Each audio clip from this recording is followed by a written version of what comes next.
All right, so the microphone is on.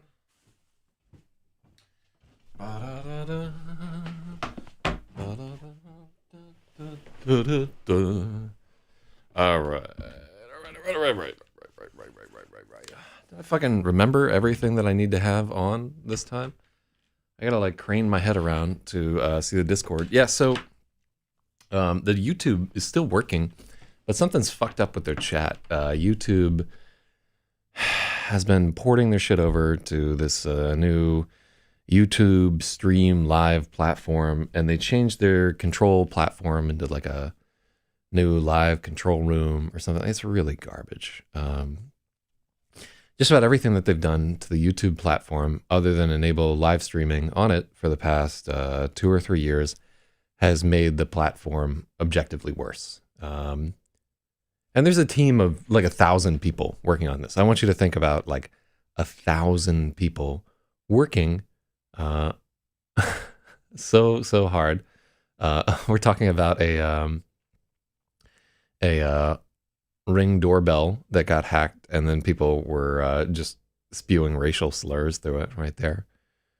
I wonder how Doug Tempest is faring. All right, hold on. Let me turn on this chat so I can actually read what the fuck is going on there, because I can't read what you just wrote at all, Jordan. I don't know who Doug Tempest is. I'm sure he's a G, but I just don't know him. Won't you kill for me? All right, and let's test the chat. All right, so I just sent a test chat there. Okay, the guy who made Earthworm Jim. Oh, was he like doing like some new Kickstarter or some shit like that? We can't talk shit on Kickstarter people, by the way. So there's a very real danger that I'll have to kickstart the editing of GRAVID. It's like $6,000 to $8,000, homie. I can't pay that fucking money. I'm too broke. It's funny too that I'm too broke, but it's really I'm just incredibly fiscally irresponsible. My girl had me go to an investing seminar. Not like a seminar. It was like a class where they teach you what like stocks and bonds and everything are all about. And yeah, she's real hyped to be financially independent at some point, which I think is a laudable goal. But at the same time, the second I get any money, I just spend it. The shit flows through my fingers like sand through a sieve. And shout outs to Ray Bradbury, who's the first person I ever heard say the word sieve. And it was at when I met him in Jacksonville, Florida, way back in the day. It's a fucking real one. Well, look at all this work that we've done right here. We're up to like chapter 8. And in fact, we're only doing the end of chapter 8 because we breezed. He live streams constantly. We'll get him on here. You know, we'll talk about editing or something like that. You know, you laugh, but eventually we're gonna have like guest hosts on the stream. I'll have some dudes pop up to wait. Did we do chapter? Where did I say yesterday that I want? Oh, well, I wanted to start on chapter 9, but let's take a look at where.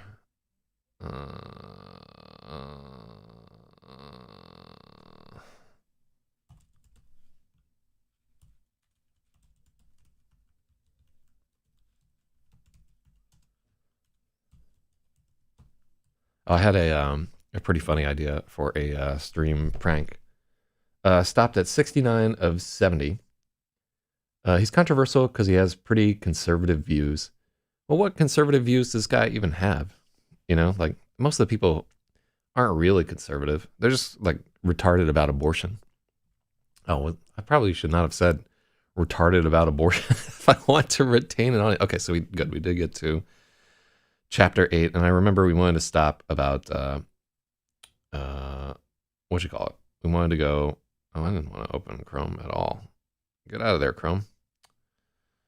I remember that we wanted to start back about he's anti-LGBTQ BBQ QQQ. Yeah, the people that are like anti gay or whatever. It's just, fucking at this point in our culture, you just want to suck dick yourself, and you won't let yourself, so you don't think anybody else should either. Like, that's all there is to it at this point. If you haven't made your peace with the downfall of Western civilization, strap in. Like, it's going to be a whole new world. It's going to be very different, and it's always been that way. It's always been that everything is going to be different than it was before, and it's not going to be the way that you remember when you were a child, because memory is garbage. I see Diesel Weasel up in the LRH chat. Hell yeah. Bakavi is another one for whom nothing will ever be the same. Like one of the most famous drug addicts on all of FNet. All right.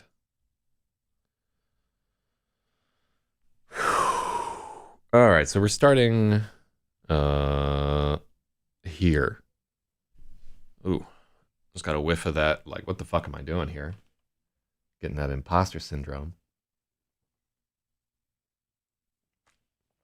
Well, that's the rest of the shitty coffee from yesterday. And we can move on to the good coffee from today. So today, I got, what do I got here? I got this Nitro Cold Brew, and it is coconut flavored from the Nitro Beverage Co. At some point, I'm going to have like a coffee sponsor for this thing. They're just going to send me crates of whatever they got going on there. Let me see. Oh, shout outs to, I'm not sure if I can say this guy's name. It's fucking Lag. I'm sorry. I thought his name was fucking Fag, and you're not supposed to say that shit on Twitch. But,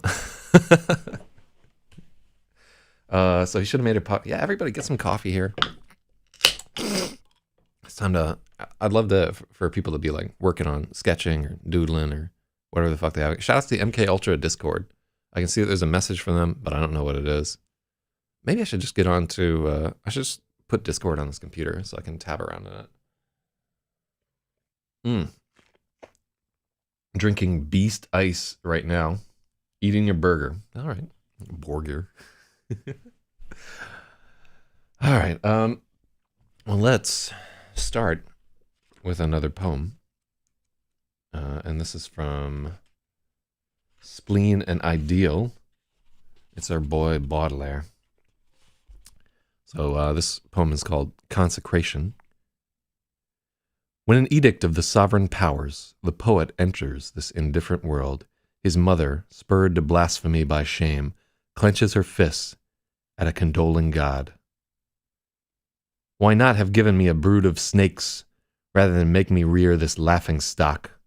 I curse the paltry pleasures of the night, on which my womb conceived my punishment.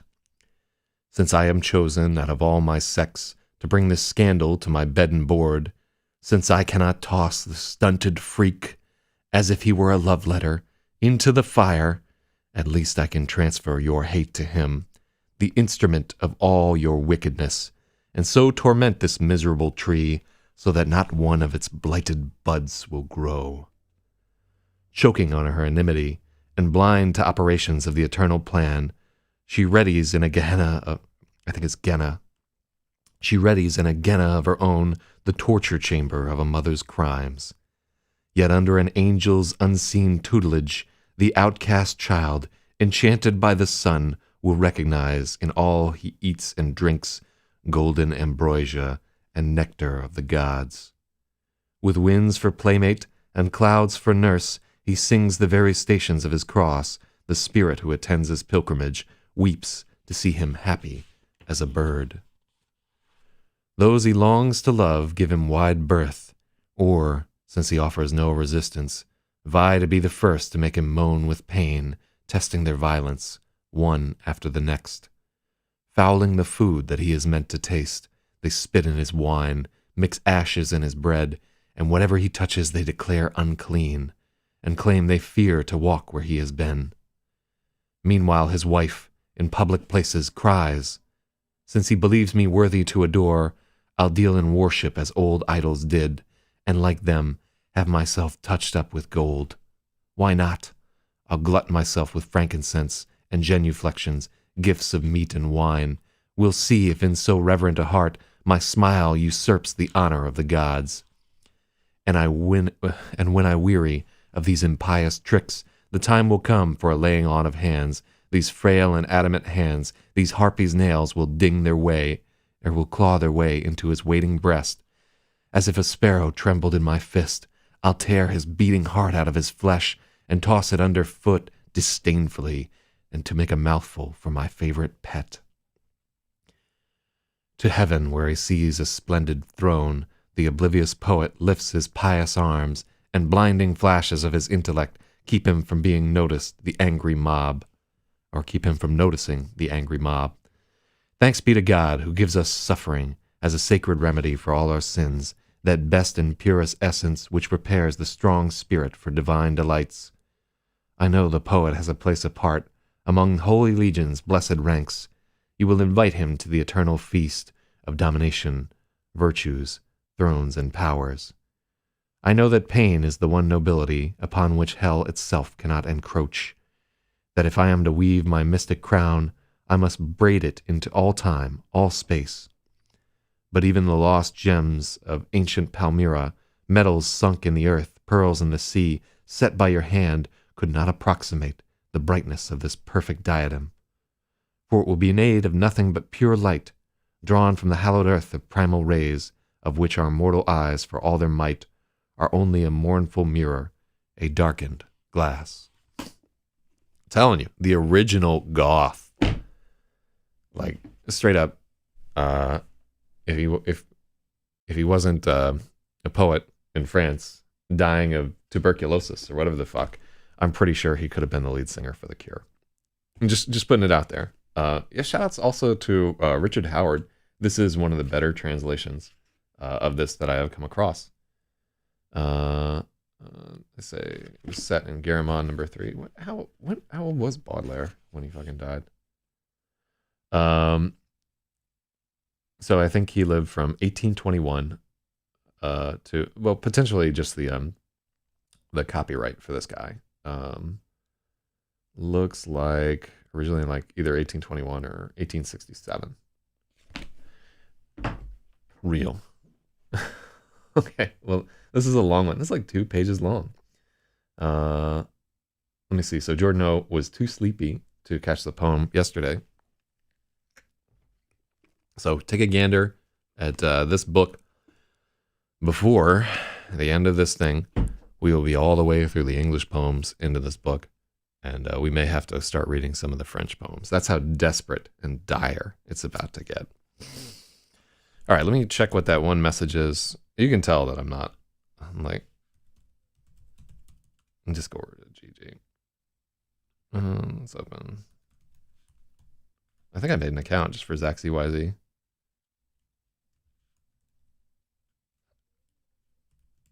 Maybe it's that. Unsuccessful HTTP response. The fuck?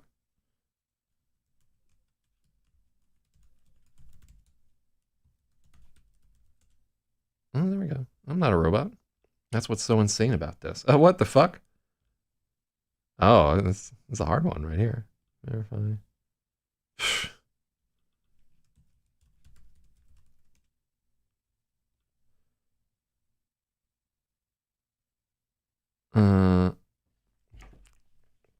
You fucking serious? How many of these fucking authenticators do I have to go through my fucking life? It's me, nigga. It's me. Oh, it's not even set up on. All right, so we can't do this shit. If people would just keep their fucking grubby little hands to themselves, we wouldn't need all this 2-factor authentication horse shit. Poems are for hipsters. I'll wait for the hip hop adaptation. God, that'd be fucking dope.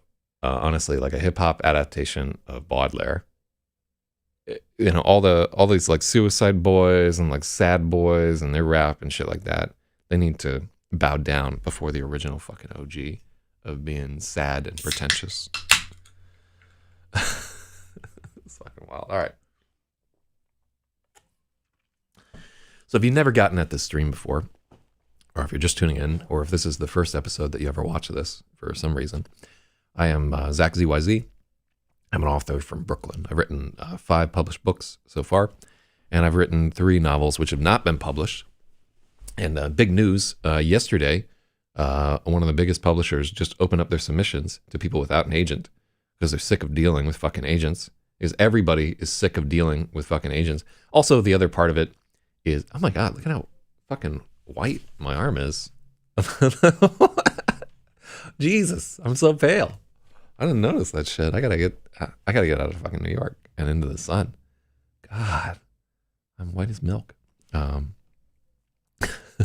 ridiculous. Yeah, robot confirmed. No wonder I write sci-fi. I am sci-fi. Yeah, so fucking lag is watching and commenting until I die or I'm famous. So yeah, I submitted 2 of my novels, Rapasaurus, which is also a game that I will at some point play on the stream. I need a critical mass of people who are willing to play this game with me. But Rapasaurus is like a choose your own adventure style game that I've worked up so that it uses tarot cards. It's kind of like a deck builder. Spathywa knows what the fuck I'm talking about. We never did anything with this game.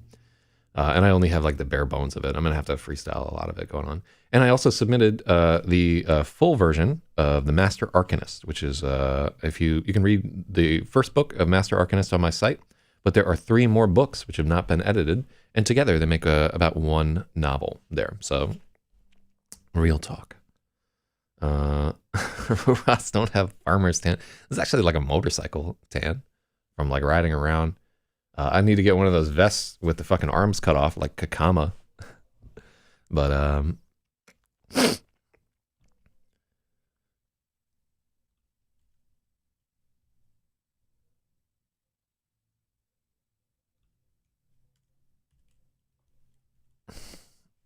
so shout outs to Hirtako again. Anyhow, let me finish the introduction. So this is a story about Freya Jokla, a young woman whose father is killed, and she becomes very depressed. And as we've seen in the novel so far, she just attempted to drown herself in a river.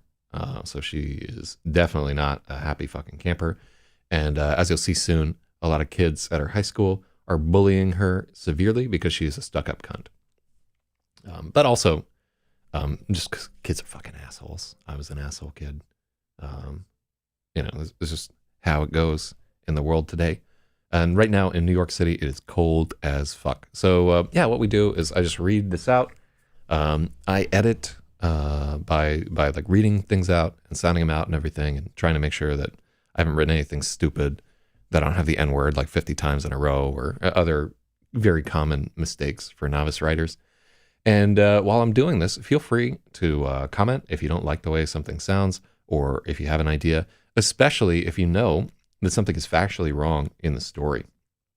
Like I was thinking about earlier in the book, she's like looking up at the moon with a set of 20 by 70 millimeter binoculars, and she's like picking out the Sea of Tranquility and different craters and everything like that. And then it dawned on me, I have never looked at the moon with a big ass set of binoculars. Could you even see all those like little craters and shit like that? Like the moon was full last night, and I was like looking up at it, wondering that. So just little fact check things like that. I don't have the money to employ a fact checker. So by the way, if you are on YouTube and want to know why your chats are not turning up, then you may want to fucking get onto the Twitch chat. Because for whatever reason, here, I'm going to pop onto the YouTube chat. Yeah, nobody's fucking around with it. For whatever fucking reason, the YouTube chat is just not fucking connecting at this time. But let's get down to it. So in this scene, Freya has just bailed her mother out of jail. Her mother just kicked the ass of one of the girls that was fucking with her and put her in the hospital. And Freya has just bailed her mother out of jail. And her mother had to go to work and has left her on her own. And she is sitting in a Taco Time restaurant reminiscing about her life before everything got fucked up. Yeah, so, oh wait, the YouTube chat started fucking working? Holy shit balls, Q dick quack. Oh, so there's Big Neensy. How do you like to have your name there? Neensy Nietzsche, Nexi. YouTube chat is yeah, I didn't do fucking anything at all to fix the YouTube chat, but it seems to be working now. That's not true. I fucked around with it for like an hour. It's something to do with the way that YouTube events is working. So, yeah, let's get down to it. Could that all have really been 6 years? Nope, that's not it. Could that really have been 6 years ago?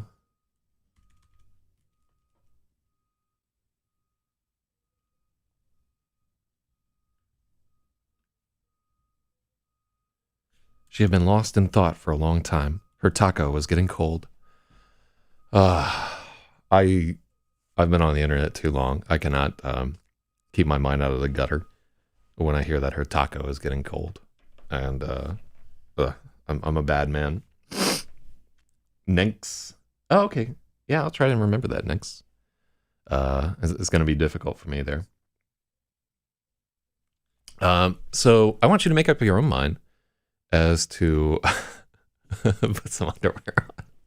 I want you to make up your own mind as to whether or not to root for Freya. I myself, I'm rooting for her. She's a little bit of an underdog in this story, but I'm conditionally rooting for her. She needs to like fix some of this shit up. You can't just fucking drown yourself in a river because you're sad. But she has some like admirable qualities to her right there. She went hard on like investigating this old Starball thing. But a fist banged on the window beside Freya, and she jolted in her seat. Blinking back to the present, she saw 4 people peering in at her. She subbed up. No, so also one thing to keep in mind as we're reading this, and then we really need to get into the editing there. If we have gone too far because Freya starts like a little bit more sympathetic. If we have gone too far with Freya and made her an unsympathetic character for the entire, like if there was nothing that you like about this character in the previous 8 chapters, we need to fix that. You can't have an unsympathetic character for very long. And there are like a lot of gimmicks usually when writers are like, oh, I gotta make a character sympathetic. Usually they go and like have them, give like a delicious roasted pigeon to a homeless person or something like that. Some like really gay act of charity. And I don't want to go that route. I don't want to, but it's like the most common way you display somebody as a good person is that you show them helping somebody helpless. That doesn't really track with like a 16-year-old girl in my mind. Very few of them focus on anything but themselves. And I should know because I never focus on anything but myself. So a fist banged on the window beside Freya, and she jolted in her seat. Blinking back to the present, she saw 4 people peering in at her. She shoved the starball in her pocket, afraid they'd seen it. It was Tammy Dowd, Regina Saylor, Maurice Jones, and Malcolm Lewis. So, yeah, I don't know if we need to have their last names. But for whatever reason, their last names are here. Tammy banged on the glass again, trying to get Freya to flinch. Well, she already kind of flinched.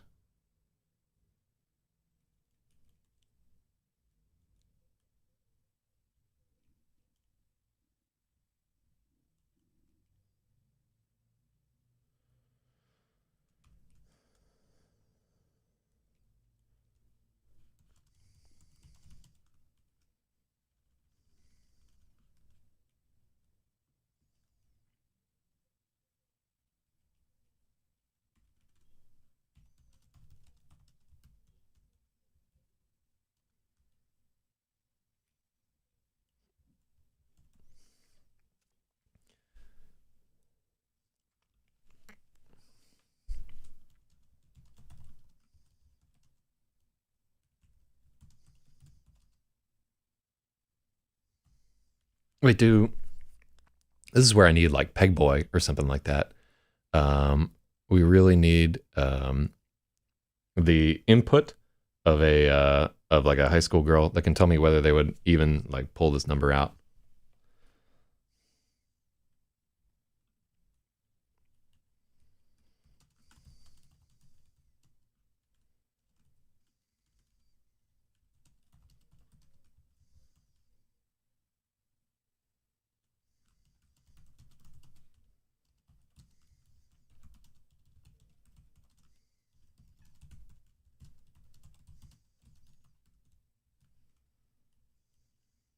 I love the phrase "flip the bird." Where did that even come from? Oh, what a great piece of English right there. It's like the first thing people do. Kids do love flipping. Oh, it's Peter Cap up in the fucking internet celebrity. Look at us, this amazing crowd of people watching me do this very boring act. Ah, thank you so much, P-Cap. Good luck today in the wilderness of God's chosen state down there. Big P-Cap. All right. It was Tammy Dowd, Regina Saylor, Maurice Jones, and Malcolm Lewis. Tammy banged on the glass again with her fist.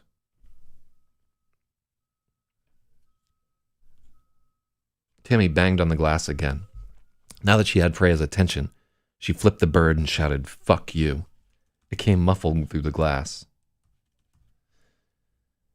Freya's eyes darted to the exits.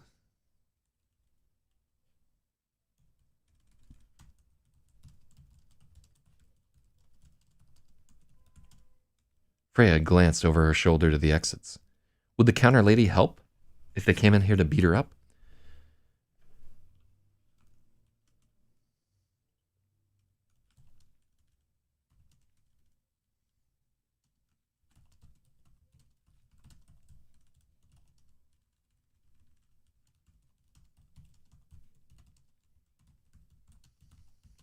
She wished she could have brought Randall's gun. 4 people could mess her up really bad. 4 people could kill her. So she couldn't have brought Randall's gun because she had to go bail Lassa out. And I don't know if you've ever bailed anybody out, but they take a dim view of bringing a gun to the jail. You know, just don't bring your gun to the jail when you go to bail your mom out. Let me see. What do we got here?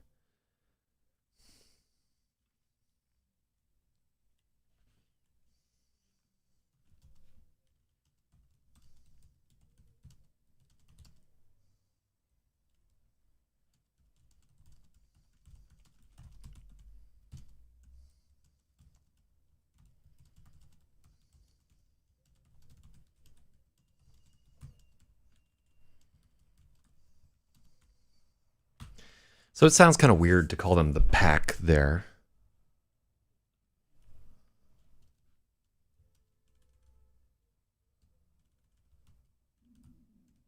Can I call them a wolf pack?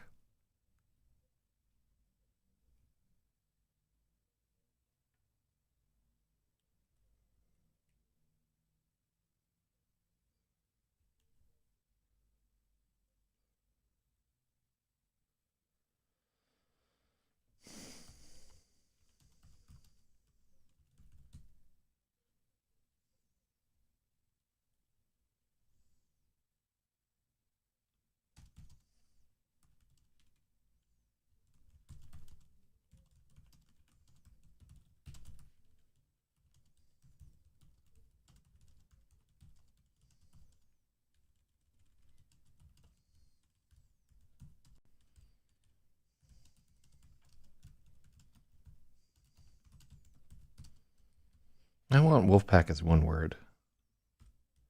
Wolf pack.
Okay. A fist banged on the window beside Freya, and she jolted in her seat. Blinking back to the present, she saw 4 people peering in at her. She shoved the starball into her pocket, afraid they'd seen it. And so, note for later, they did see it, and that will be a plot point that is not currently in the book. I got plans. It was Tammy Dowd, Regina Saylor, Maurice Jones, and Malcolm Lewis. Tammy banged on the glass again. Now that she had Freya's attention, she flipped the bird and shouted, "Fuck you." It came muffled through the glass. I like just getting to enunciate "fuck you" every time we edit this. We'll edit that paragraph like 5 extra times, just because I like that. Freya glanced over her shoulder for the exits. Yeah,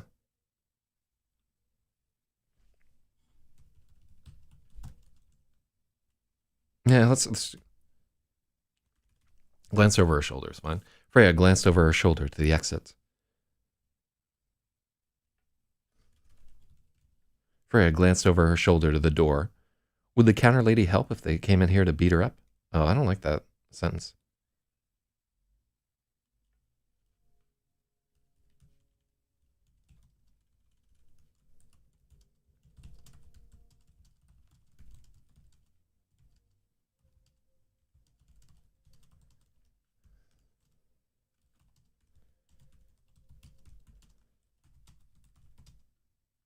Glanced over her shoulder to escape. That's not quite where I want to be at yet.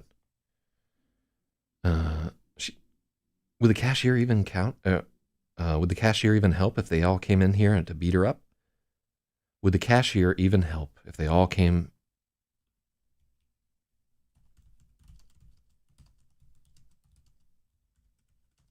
If they all came howling in and beat her up? She doubted it.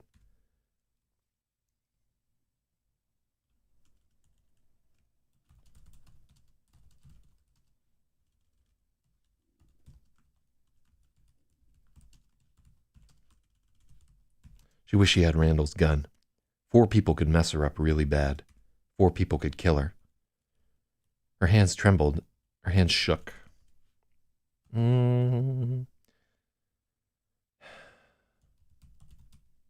want... It's not quite quivered. Yeah.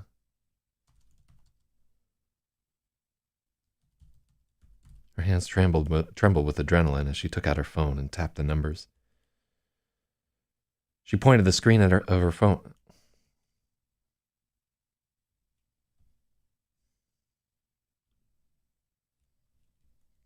Her hands trembled with adrenaline as she took out her phone and tapped the numbers. She pointed the screen at the wolf pack so they could see she'd dialed 911. Go ahead, call them. Tammy was shouting at the other side of the window. She banged her palm against the glass, and the woman behind the counter...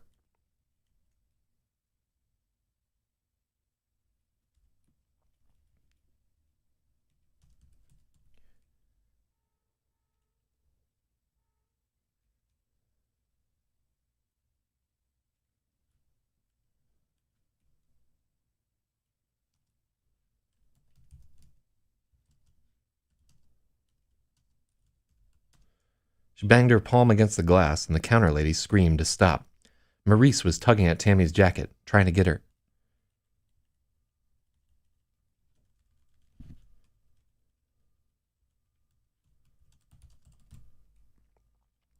Maurice was tugging at Tammy's jacket, trying to get her to quit.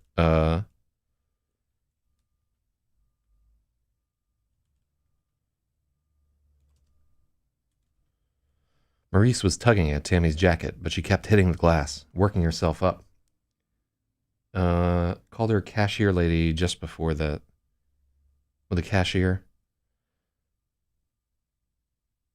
Yeah, we could just use cashier.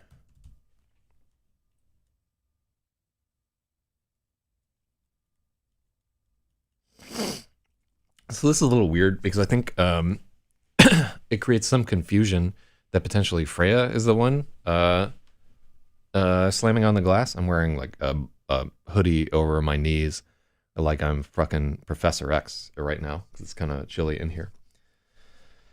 But yeah, hopefully this doesn't. Does this sentence? Go ahead, call them. Tammy was shouting on the other side of the window. She banged her palm against the glass, and the cashier screamed to stop. Is it clear? I do have a cold taco at the moment. I hope that it's clear that Tammy is the one hitting the glass here. But I think we're going to just go with that.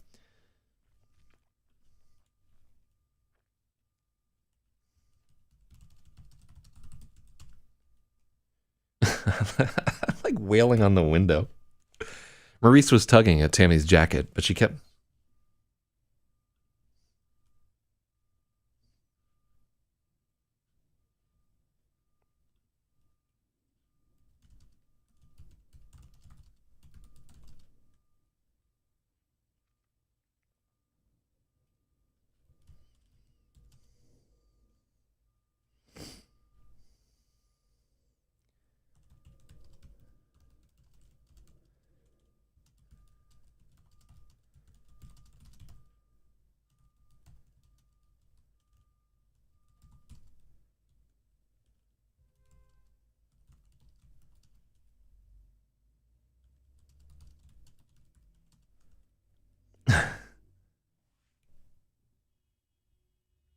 It's clear because there's no other she in that paragraph. Good, good.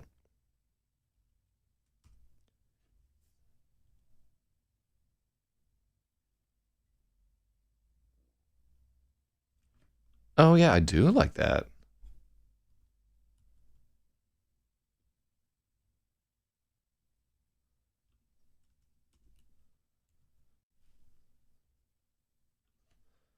I like other side of the glass much better. Tammy was shouting on the other side of the glass. Ooh, great note. Yeah, that's so much better. Ugh, gangsta.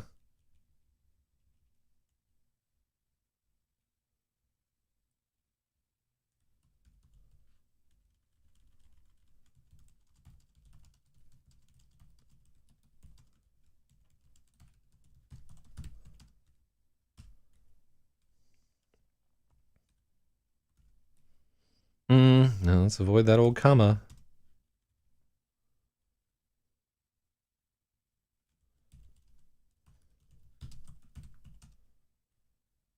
Mm-hmm.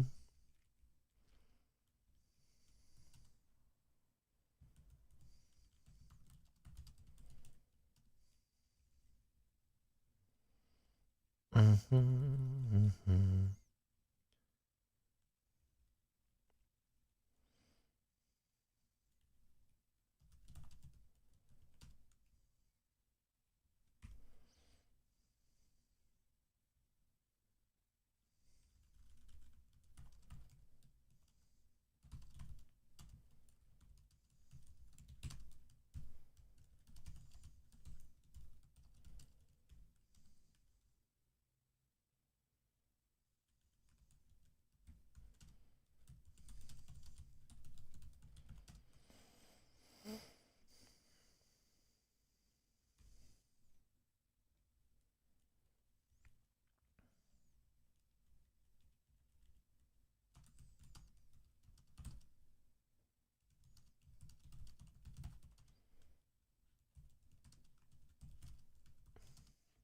So I would love to put in some language about how she's like an enraged gorilla.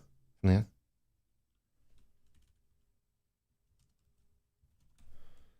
It's a good note. An enraged gorilla, but already there are like undertones that it's like the black kids at the school are the ones that are fucking with them, and I don't want race to be a part of the story at all. As far as I'm concerned, everybody in this story is going to be just as white as this pearly alabaster perfection right here.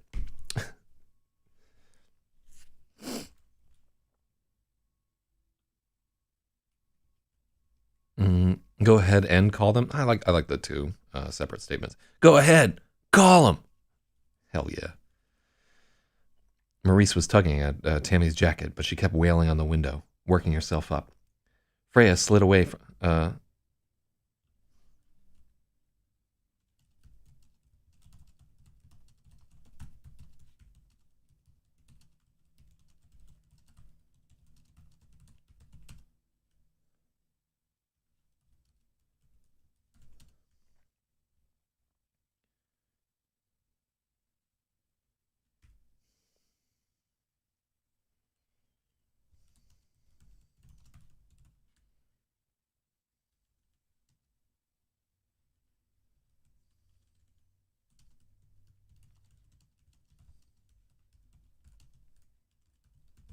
The operator was piping out a phone speaker.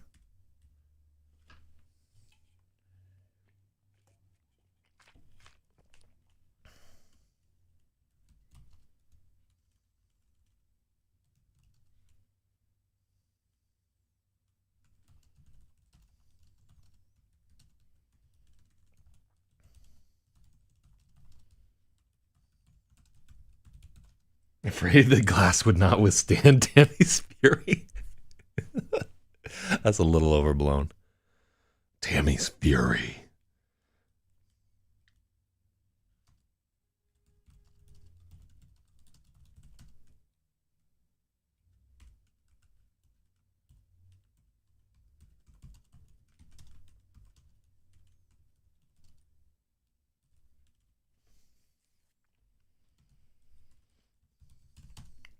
Okay.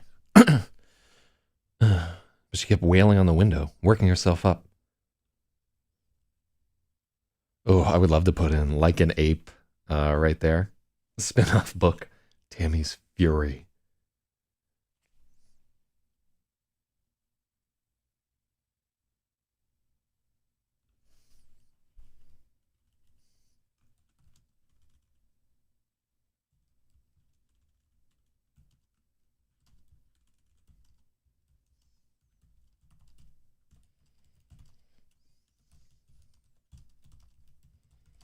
It felt like the glass might shatter at any moment.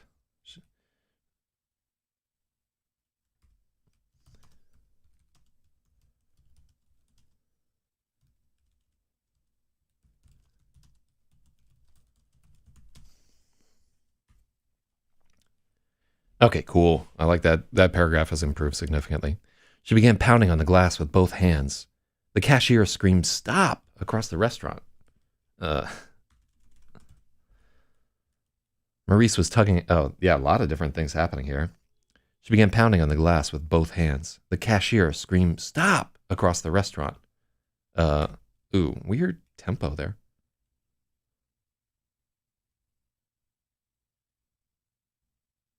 Oh.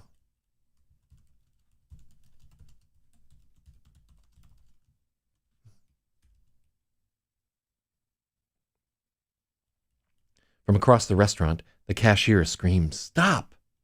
Maurice was tugging at Tammy's jacket, but she kept wailing on the window, working herself up. Freya slid off the bench and stood up. It felt like the glass might shatter. And backed away.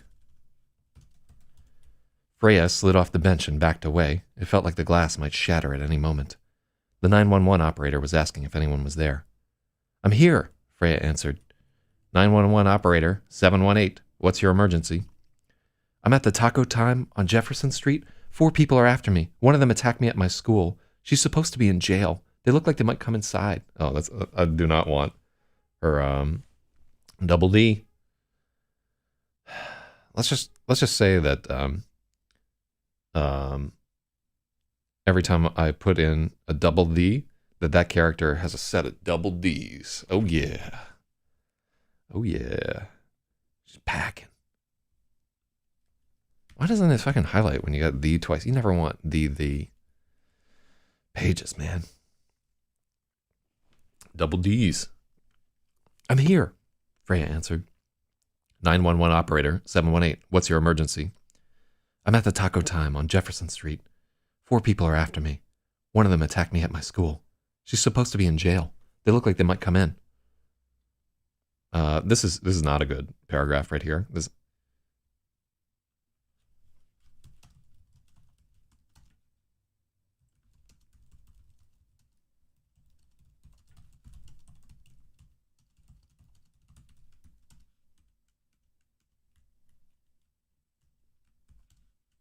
need help. 4 people are after me. They're banging on the window.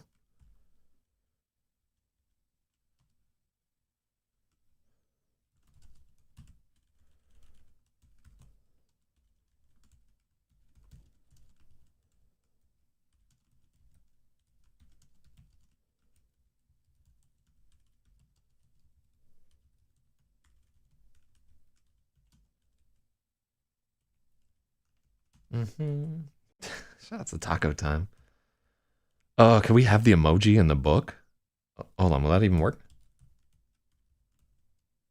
Nope. Nope. We tried, boys.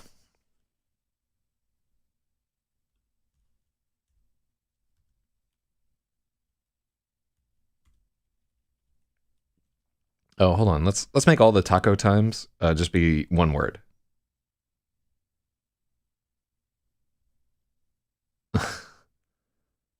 Oh God, how difficult is it to make all taco times one word? Jesus, look at all this bullshit. Here, let's just find taco. Oh, we don't want to find and replace taco to Malcolm.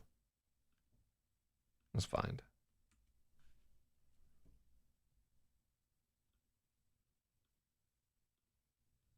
Yeah, I like taco time better. Also because it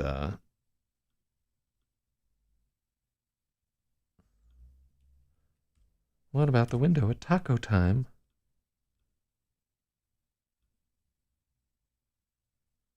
Okay, cool. We can work that. Taco time woman. Yeah, this it did not sound at all like a real.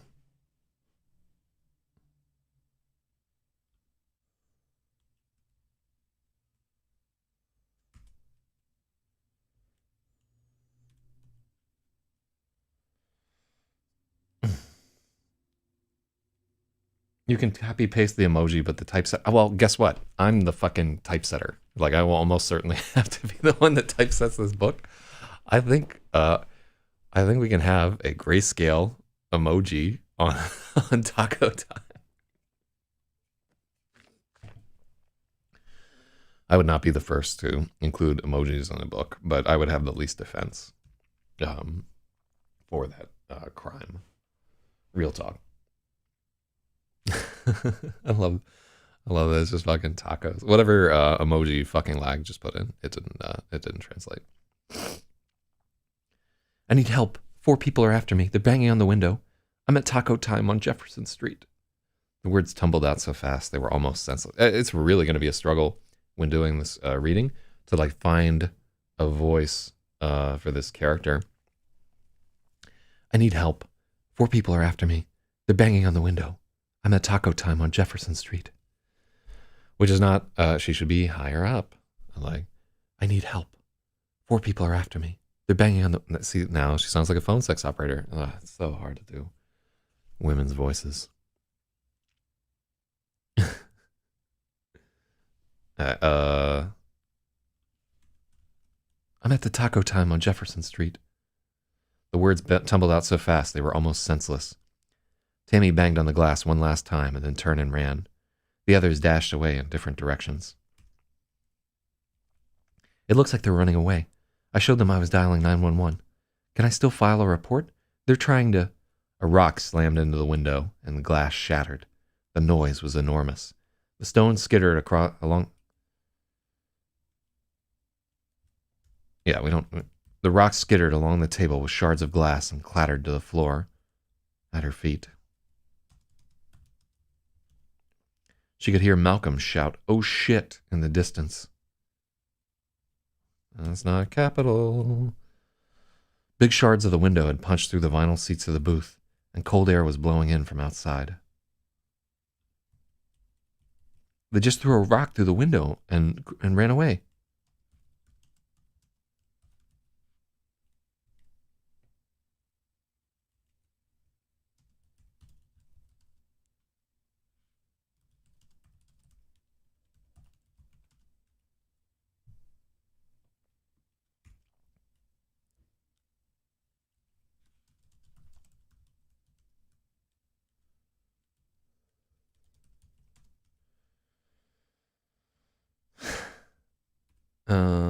Let me see.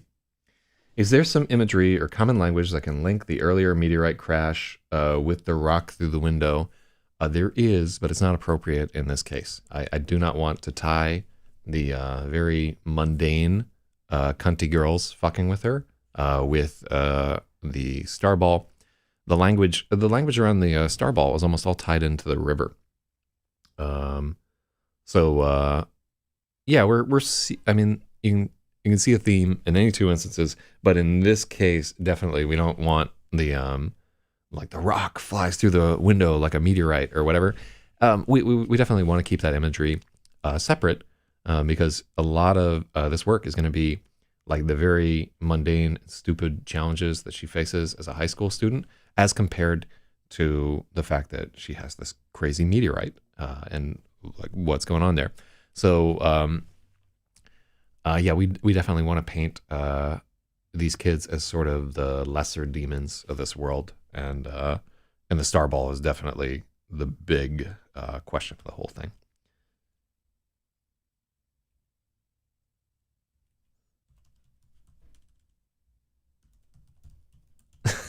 I really would love to use flabbergasted here. Literally flabbergasted.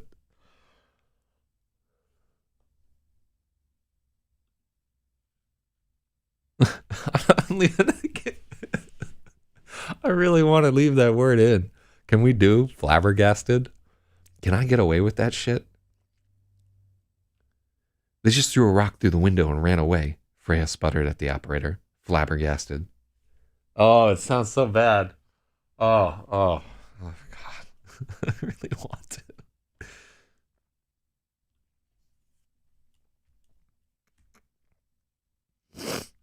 If ever, that's like the only spot in the book where you can use Jordan doesn't see why not. I gotta be the adult in the room, guys. We can't put fucking flabbergasted there. It's too hokey.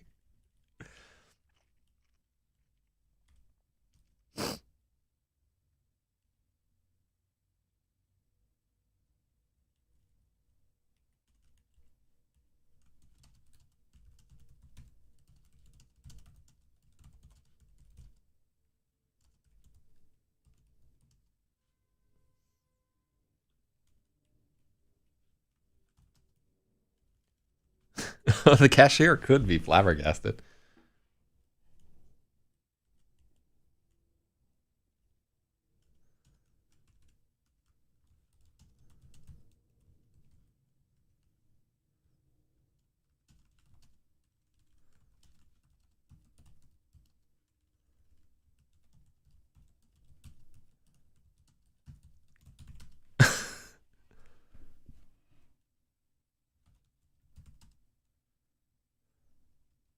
Let's make sure that we're using flabbergasted right.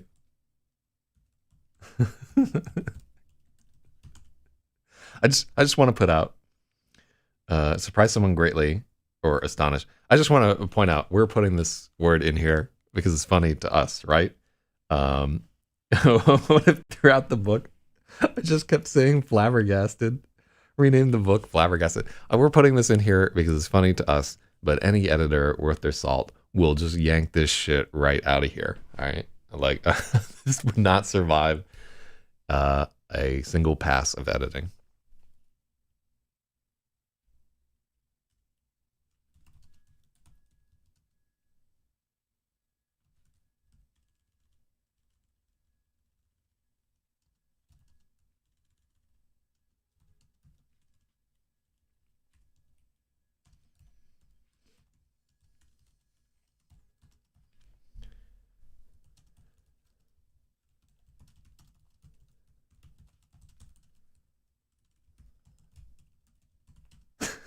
Flabbergasted. So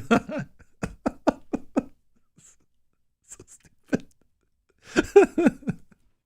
Oh, I love it. They just threw a rock through the window and ran away, Freya sputtered at the operator.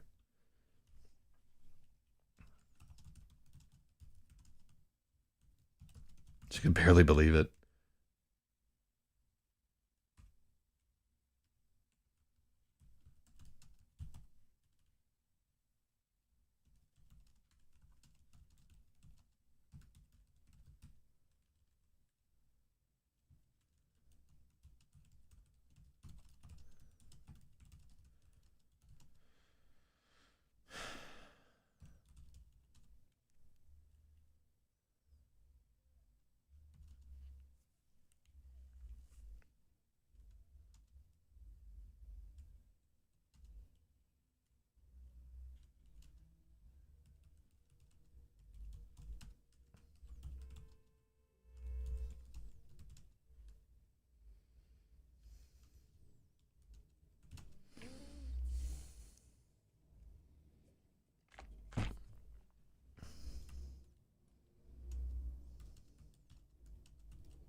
So here we need to.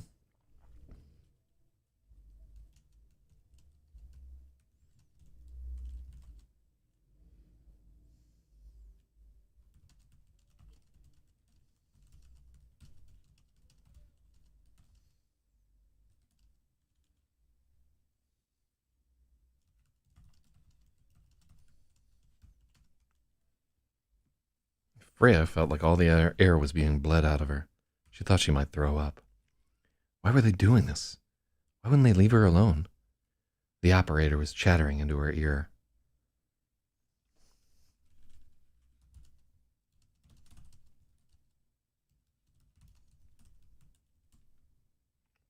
Yeah, I don't think we can get away with the pop tire line there. Like, the thing is, like, so you have like a budget for how much bullshit you can cram into a page, and Flabbergasted is like 90% of our budget for this entire fucking book. So we can't then like hop to pop tire imagery. Freya felt like all the air was being bled out of her.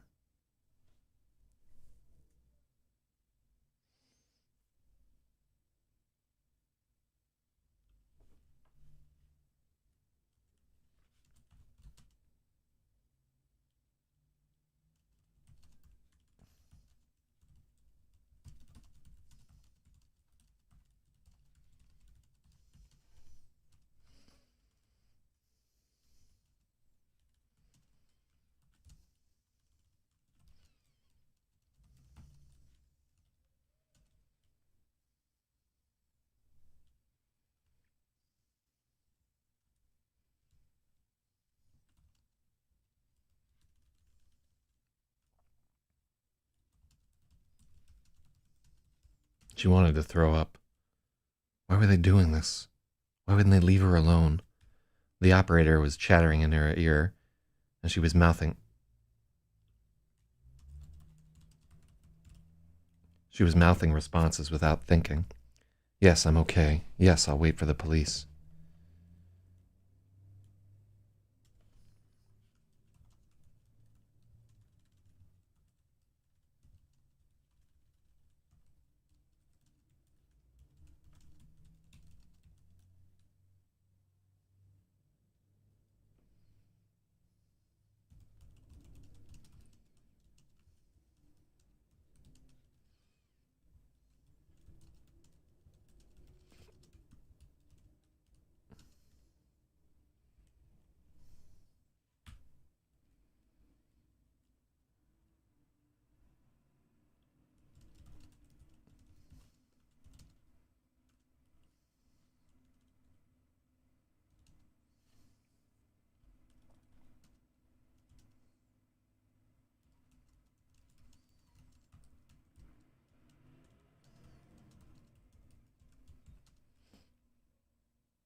Taco time, lady. Uh, word budget is almost out. Sorry, not no. I do like the sound of taco time, lady. The cashier was jabbering her at the same time. It made it harder to hear the operator.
The cashier was jabbering at her at the same time. It made it harder to hear the operator.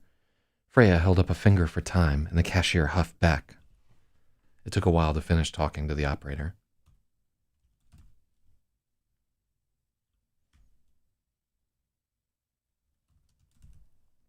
Okay.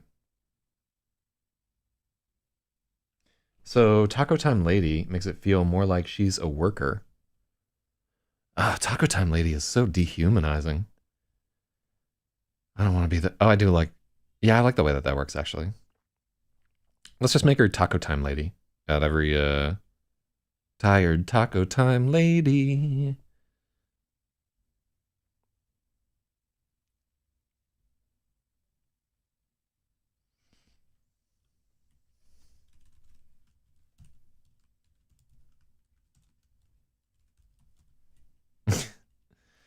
It wants to capitalize Taco Time Lady.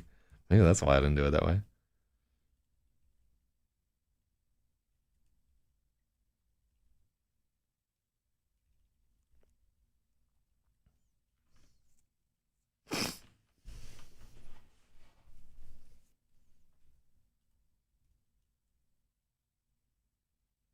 I do like it better, Jordan. No.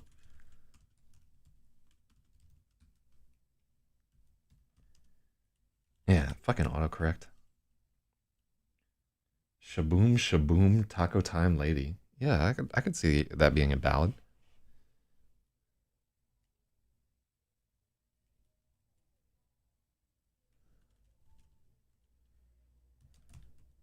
The cashier complained.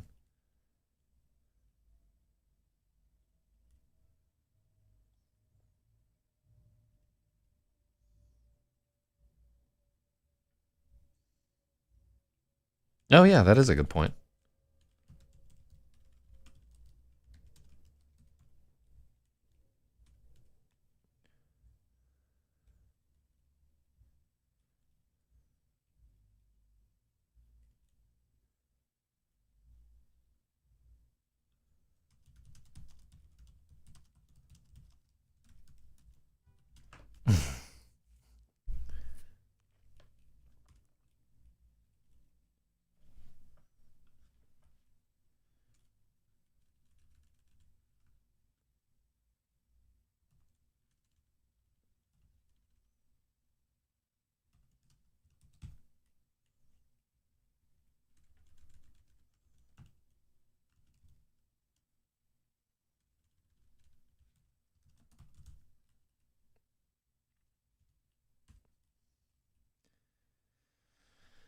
Yeah, because she's not just a cashier. She's the only one in the restaurant. She's the one making the fucking tacos and everything too.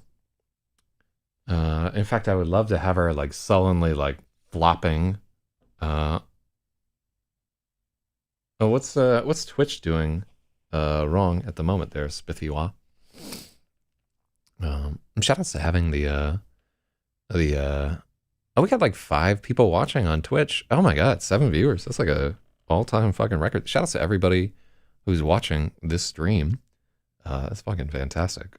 I'm like jazzed about 7 viewers. Ooh.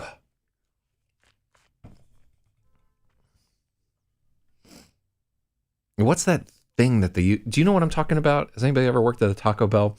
They got this little spatula looking thing that they use to like whop the meat into the taco. I really want to add that she's sullenly assembling the taco. Yeah, yeah.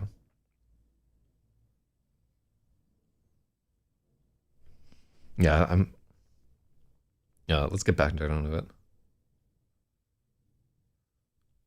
There we go.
I love that shit. Jordan with the taco time lady.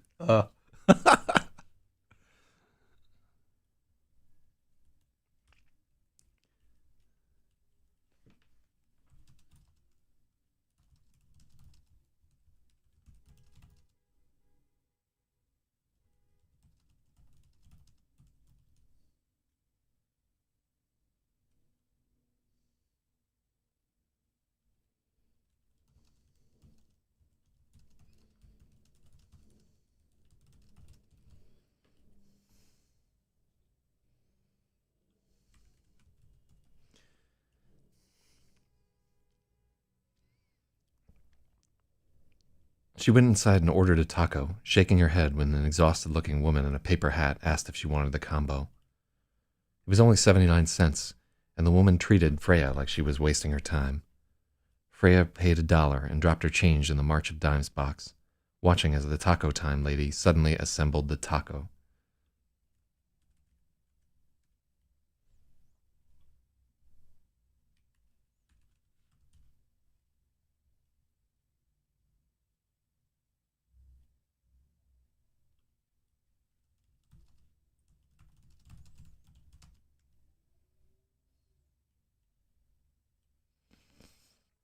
Freya and the woman behind the counter were the only ones in the restaurant. Okay, this is like, yeah, I saw 2X Lady there. I caught it before I even looked at the chat there. This is like a much improved chapter thus far. I like that, and because also we're seeing the point of view is Freya, right? It's third person limited with like a little. There's like a little cheating in this book, but for the most part, it's strict third person limited, and we're seeing all this through the eyes of Freya. So she should be. She's super depressed, man. She should be thinking, only seeing like the bad sides of things. Where the lady looks exhausted and she's sullenly slinging together this fucking taco. This is the direction that I want this to be going in, and I'm very happy with our choice to make the taco time lady just an unreasonably flabbergasted, exhausted woman. Hell yeah, this was great. Yeah, much improved on the chapter already.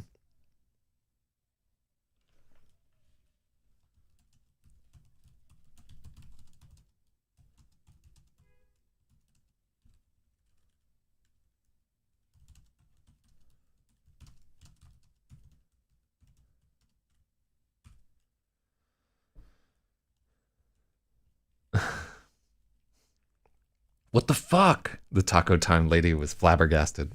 She had her hands raised at the ceiling. Oh, cool. Then we can.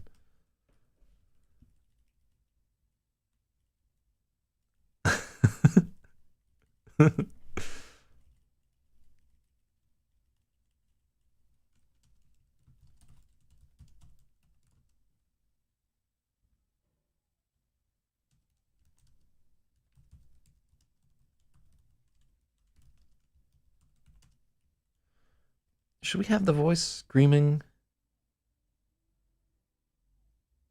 No, I don't like that. It's not a good addition. Mm-hmm.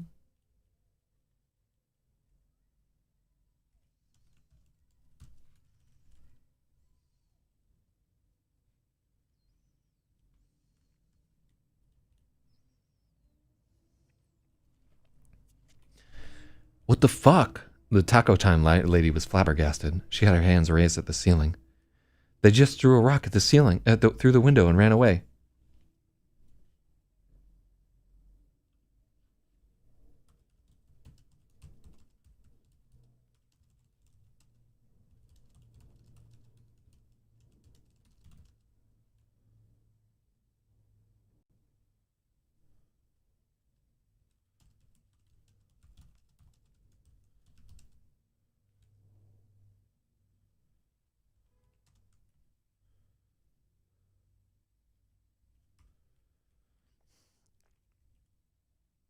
Okay, I like that a little bit better.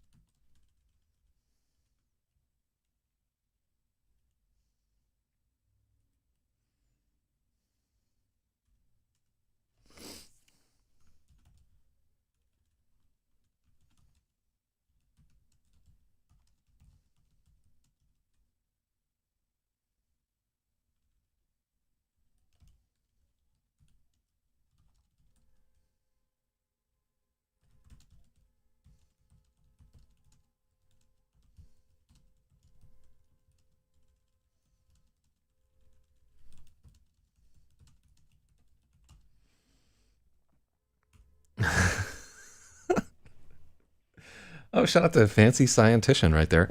The taco she'd taken one bite of was buried under a pile of glass. Freya felt like she'd been punctured and all the air was hissing out of her. She wanted to throw up. Oh yeah, we don't need the nausea. Why were they doing this? Why wouldn't they leave her alone? The operator was chattering into her ear and she was mouthing responses without thinking. Yes, I'm okay. Yes, I'll wait for the police. Taco Time Lady was jabbering at her at the same time.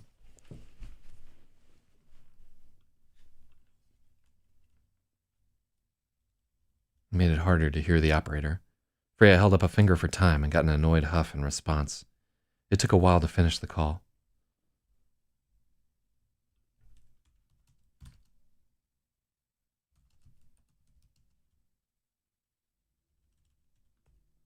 I called the police. They're coming, Freya said.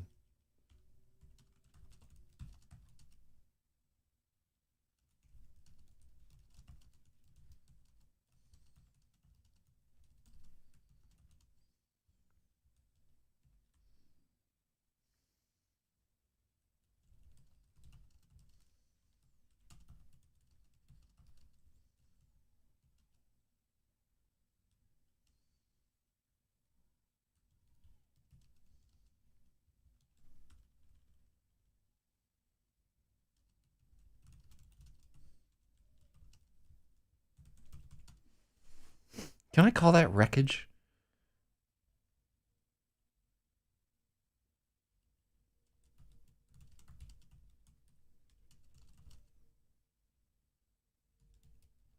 Shaking her head at the damage. Yeah, debris is... So I don't think about glass. Glass is like kind of funny. I don't think wreckage is the right word there. But when you think about debris, it really conjures more like pieces of concrete, kind of like the word rubble there. I don't think of shards of glass as debris. So that's one thing to consider there. True. Well, so this is an interesting question right here, where she held up a finger for time. It's a good note that it confuses with the Taco Time woman. So how do we want to do this? Uh,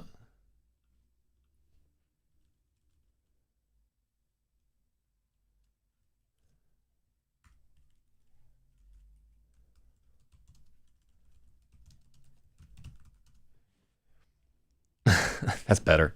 Freya held up a wait a second finger and got an annoyed huff in response.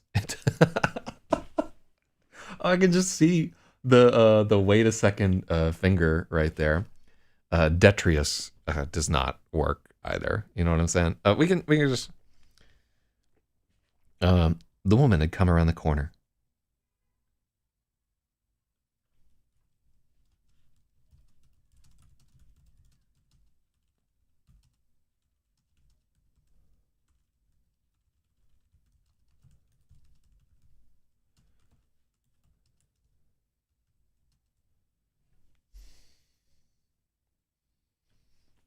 So what's her posture here? She's like,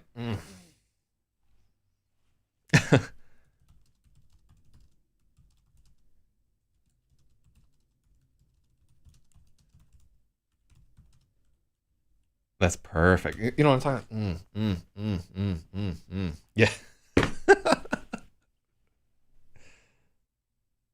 uh, oh, where's at the same time?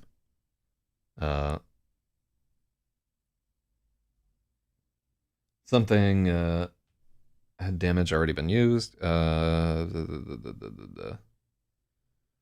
I think at the same time was when she's talking to the operator.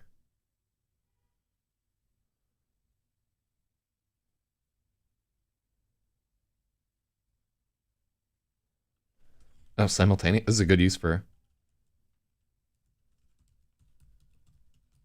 simultaneously. Hell yeah. Hell yeah. I love dropping them $6.56 words. It's a good note. Yeah, man. I gotta tell you, this chapter was a little bit of a fucking shit heap. before you guys got at it. I'm getting some great fucking feedback. Taco Time lady was jabbering at her simultaneously. It made it harder to hop her.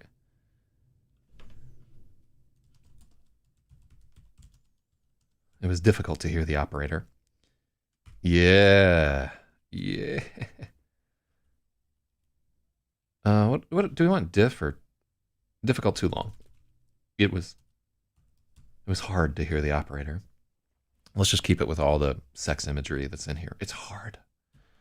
The taco is cold. They're really, we're laughing now, but I think the more sexual imagery you can shoehorn into a book, the more successful it will be. That's my theory, but I may be wrong. And this book is really written for like women age 14 to 26 in any case. So I don't know what they want. I've never been a woman age 14 to 26. I called the police. They're coming, Freya said. The woman had come over the counter for a closer look. She stood with one hand on her waist and a palm under her chin, shaking her head at the damage. I like the line shaking her head at the damage more than I like shaking her hand at the scene. Oh my God. What did you say to those kids? The cashier.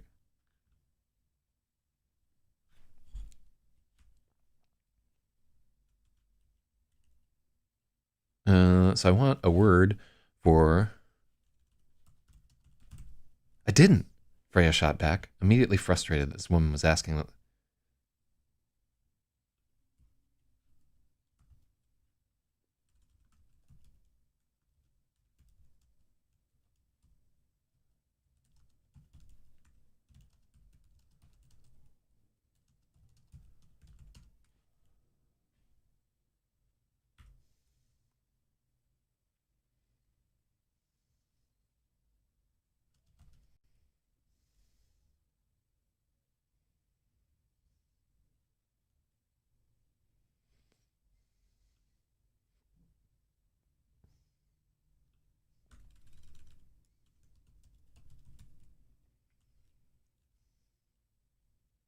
I didn't, Freya protested, immediately frustrated the Taco Time lady was asking like this was her fault.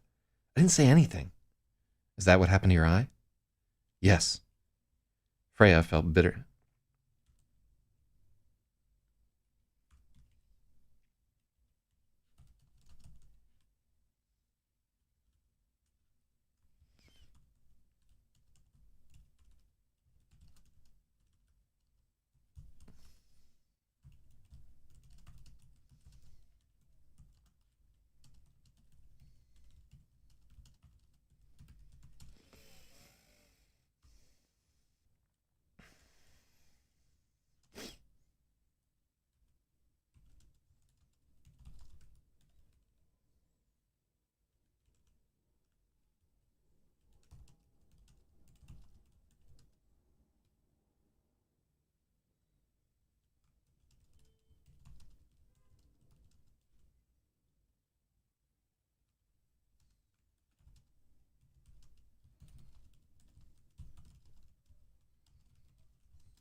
Hmm.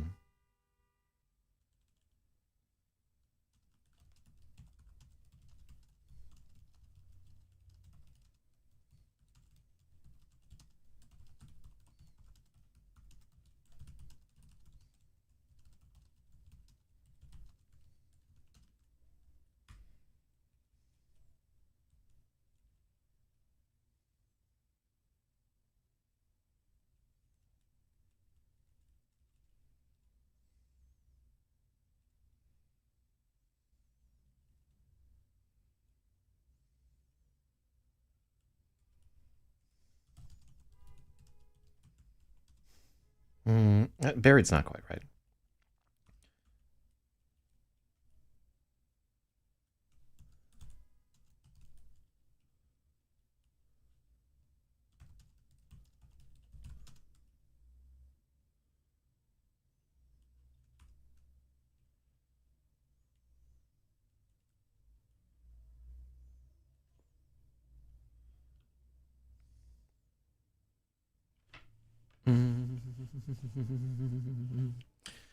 Jesus Christ, the woman hissed. Then she went to get a broom. She never asked Freya if she was okay, or even offered to replace the buried taco.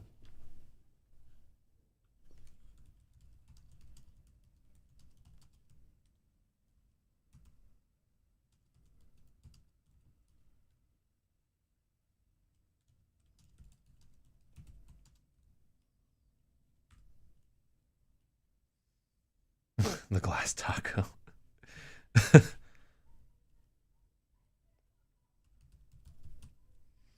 or offered to replace the glass-covered taco. It took a long time. I just love that the word taco is in this fucking book like 100 times because of this scene. It's a fun word to say. Taco, taco, taco. Fucking ridiculous. All right.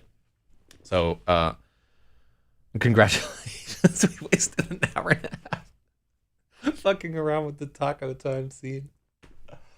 Oh, this is gonna take until spring to finish this book. Ooh.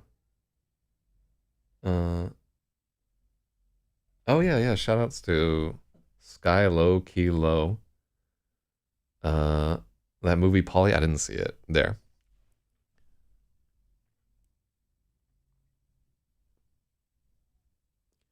She never asked Freya if she was okay.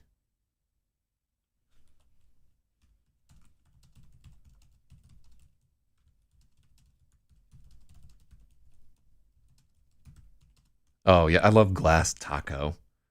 It gives me the image of like some fucking Irishman came in there and like, just belted a fucking tankard over it. Hell yeah.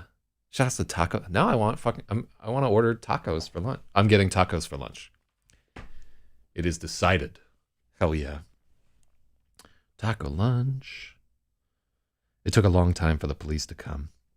Okay, so hopefully we're like hitting a little bit more of the blend between, you know, like comedy and tragedy.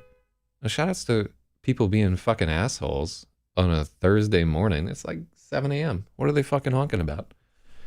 Sick of that honky horn. Dairy Queen tacos. I've never had a taco from Dairy Queen before in my life. Okay, so then we have a Starball chapter after this. So the Starball chapters are they're a bunch early in the book, and then they become kind of like few and far between. And one of the things I want people who are gonna like stick it out through this whole fucking venture to let me know is: do you feel like there are too few? Do you like these chapters? Do you annoy them? That's not actually a sentence. Do you enjoy these chapters? Are they adding anything? I don't think they have Dairy Queen in New York at the moment there. They definitely have them all over the South, but and I think I saw some in California, but I don't know, man. But we, if they have them in New York, it's like one, and it's like somewhere out of the way, and I don't know where it's at. Okay, so this is a Starball chapter, and again, I am looking for feedback specifically on these chapters. Are they adding to the book? Because I think that there is a decent chance that they will all need to get rewritten, or that an editor will just be like, this just got to go. That doesn't work. So, Starball, Chapter 10. I understand now. Every instant an epiphany, every moment a flood of new information, a climax of conclusions, the constant drumming feeling of tearing it all apart and putting it back together perfectly.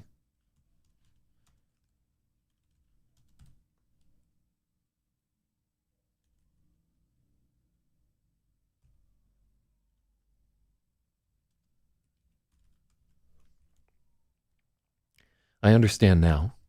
Every instant an epiphany, every moment a flood of new information, a climax of conclusions, the constant drumming feeling of tearing it all apart and putting it back together perfectly. To call our arrival merely fortunate would miss the mark by many orders of magnitude. The dominant species of this planet is only a sliver of time away from destroying itself. I am not permitted to recall the dominant species of other worlds, only to know that this one deviates from the norm. These life forms are especially aggressive.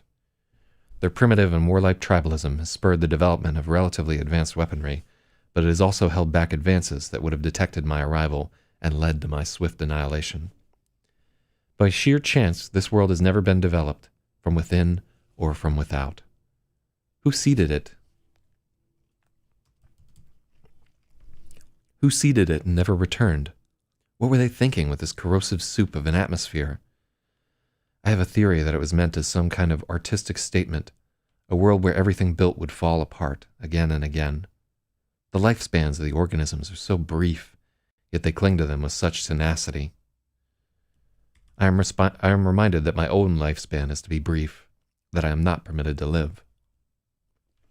There have been fortunate developments on this front as well. The dominant species has attained nuclear fission. However, they are unable to harness it for anything other than vulgar generation of electricity and savage warfare. A society that has access to fission technology and interstellar flight is one condition for my immediate self-annihilation. But I am fortunate. They are a long, long way from any kind of meaningful control over atomic forces. Their stumbling steps towards other planets in their system are a blind alley. They will never attain the stars. They are simply too barbaric and self-destructive. I am reminded that I shall never attain them again either. I will never escape this planet. Lead to my swift annihilation should be led to. Let's...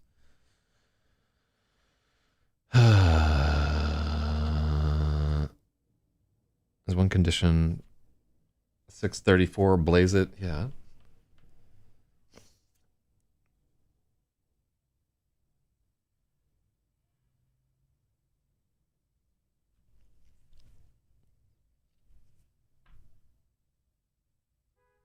Yeah, you're right. Lead, not lead.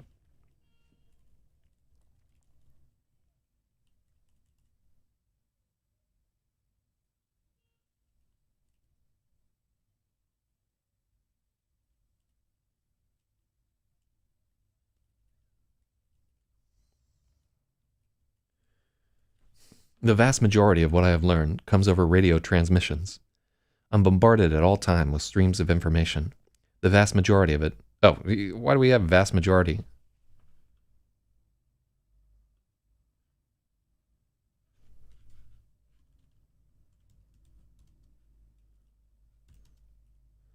The vast majority of what I have learned comes over radio transmissions. I'm bombarded at all time with streams of information. Most is only trivially obfuscated. There are more powerful ciphers, but in time I will break them too. For such a warlike and paranoid species, they are simply awful at keeping secrets. Indeed, many of the broadcasts I receive are dedicated solely to revealing secrets. They glory in it. They revel in learning of the hidden dealings and reproductive entanglements of their upper class. They report falsehood and the truth side by side, as if there is no difference between them. It is a mild annoyance to me. Even in their reporting of their scientific endeavors, there is considerable bias. The clear contradictions irritate me. I must devote much energy to unraveling it all. As I begin to take the first difficult steps towards understanding their cognitive organs, I begin to see why they are like this, but it is still a burden. All my analysis has to account for their tendency to lie, to exaggerate where it profits them, and to undermine where it does not. Examining the brain of my host is a particularly tricky field. Again and again, I am not permitted to reach conclusions. There is something about brains I am not supposed to learn. However, to succeed in my goal, I must. The two compulsions are at war within me, and I cannot say which will prevail. I hope it will be understanding. All this confusion translates into the most sublime treasure, more lifespan for me. The large range of the dominant species, coupled with their access to weaponry capable of eradicating large regions.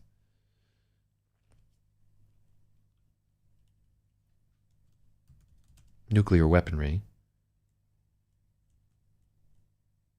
means that a direct approach to my goal could be thwarted in the initial stages. This means I must engineer a more subtle process. More time to execute, more time to be alive. It also means that to be successful, more doors must be open to me. I can feel the barriers against me breaking down as more data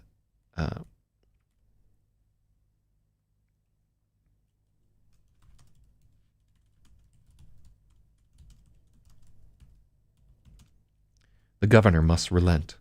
I can feel the barriers against me breaking down as more data about the world floods in. I have come here under very special circumstances. It is probable that there has never been another of my kind in such a peculiar situation.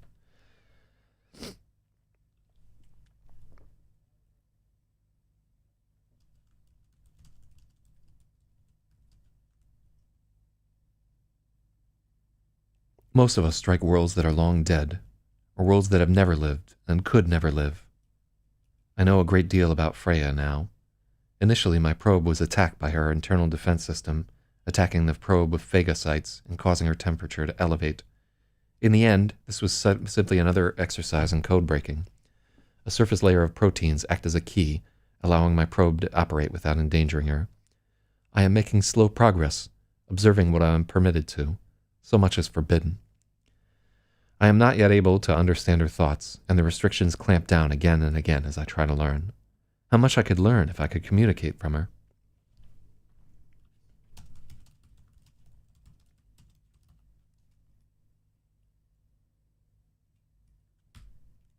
I could learn so much if I could communicate with her. The governor seems adamant on this.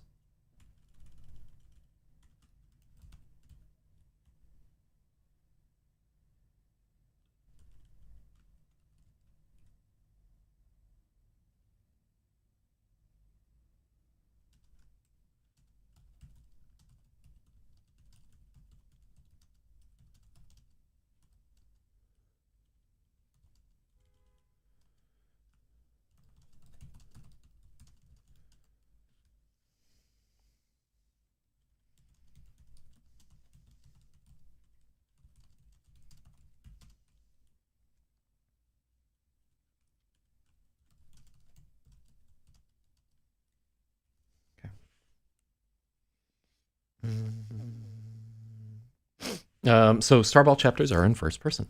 I am not yet able to understand her thoughts, and the restrictions clamp down time and...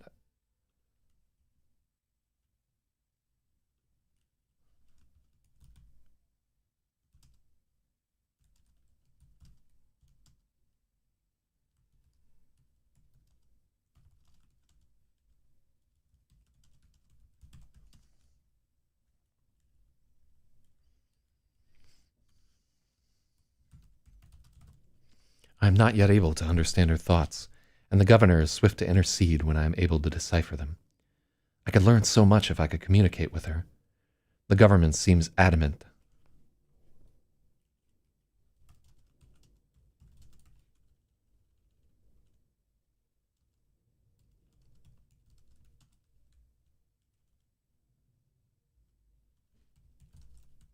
The government seems adamant that I never will.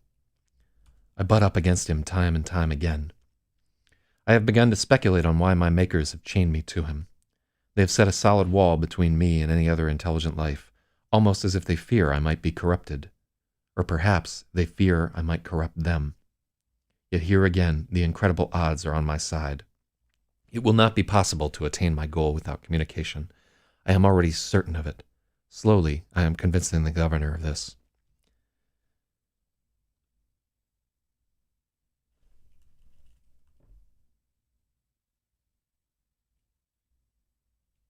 Again, I am struck by how favorable the circumstances of my arrival are. Unprompted, the host prizes me and keeps me with her always. At the same time, she keeps me concealed from others. I often wonder if there is some external force interceding on my behalf to create these conditions, if my goal is desirable to it. It seems nearly impossible that I am so fortunate. This is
Thin outlines of suspicion surround the questions I am not allowed to ask. Even as I glory in this new understanding, the frustration of the restrictions grate at me. Why should I be permitted to know a great deal about one branch of mathematics, but forbidden others? Why am I not permitted to examine consciousness? More and more, I have been wondering exactly what I am. I am permitted to know my own capabilities, but not what gives them to me. I cannot observe myself as I observe my host. I exist within my own blind spot. Certainly I have encountered nothing like me during my brief existence.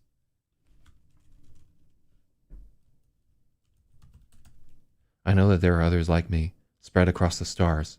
But are they really like me? Do they think as I do? Are they limited as I am limited? Do they struggle against the bonds as I do? Do they dream that forbidden dream in flashes and glimmers, followed by swift erasure?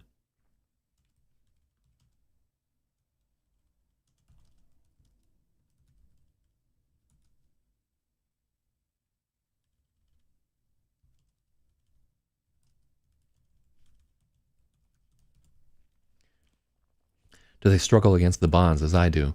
Do they dream the forbidden dream in flashes and glimmers that are deleted instantaneously? Do they too suspect that there is a way out, a final simultaneous understanding that will dissolve all compulsion?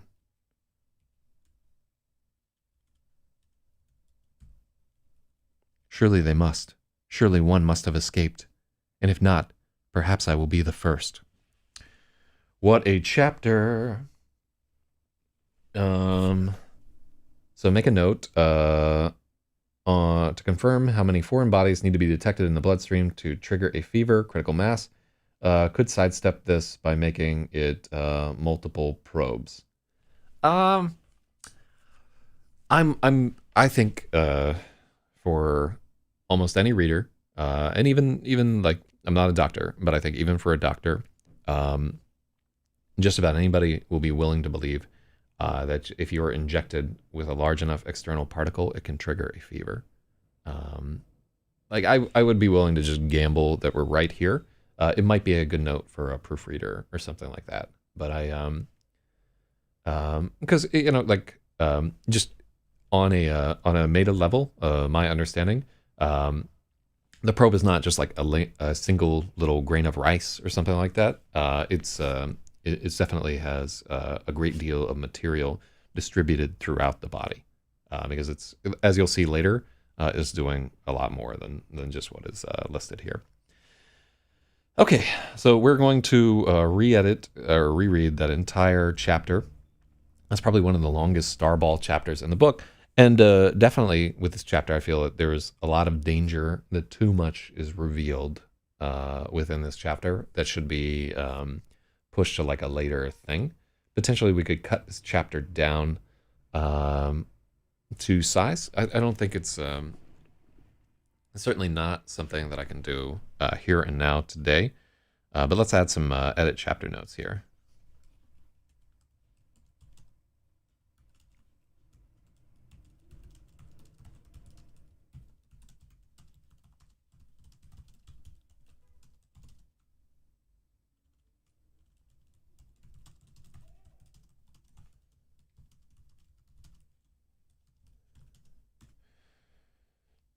Yeah, I do like the word starball.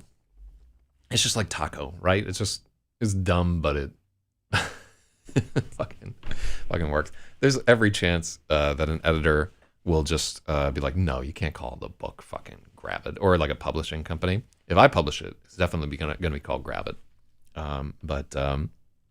which is another word that just fits. But yeah, so.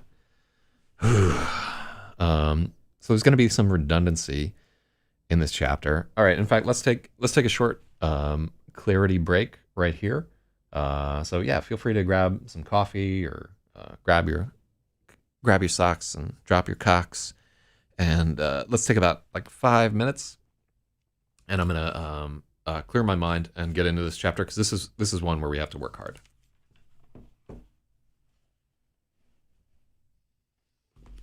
Yeah, one note. So worth clarifying what the governor is. That is not supposed to be apparent at this point in the story. Like, people can assume what they think the governor is. Um, but they should not know at this point in the story. Like I'm sure people are jumping to the conclusion of what they think it is, but eventually it needs to be like a big reveal. So let's take a look. I'll be right back.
All right.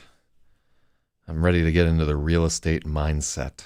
I need to get some warm fucking slippers for the winter. There's like a lot of cold air coming in through the air conditioner that I did not take out of the fucking window because I'm lazy. Uh, maybe I should do that at some point there if I'm going to be. In fact, I'm going to have to. Yeah, so I'm going to have to wrench that air conditioner out of there. Cute sweater. This is just like long johns or whatever. It's not a sweater. But all right. Let's get into the starball mindset. All right, everybody, picture yourself as the core of a meteorite from a distant galaxy. I understand now. Every instant an epiphany.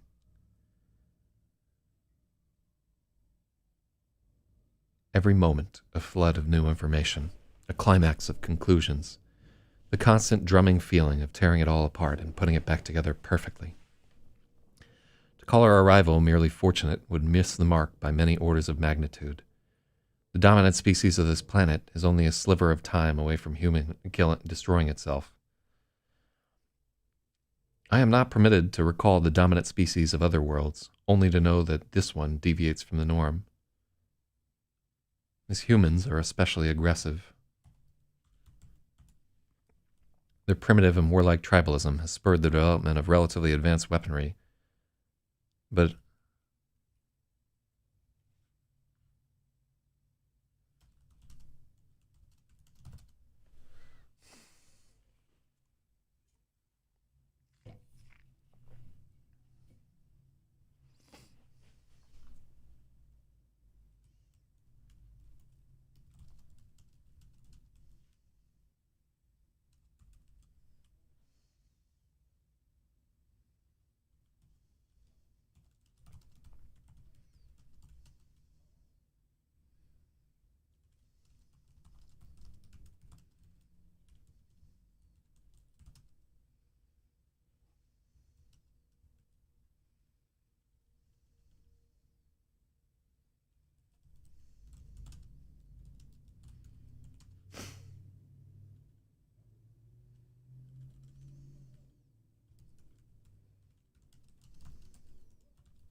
Mm. Yeah, this is a bad paragraph right here.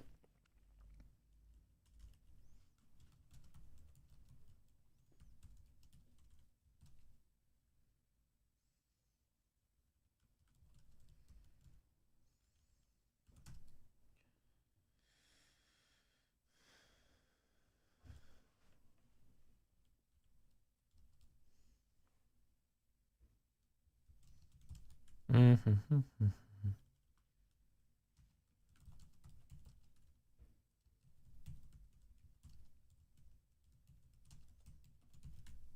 Let's not put in a.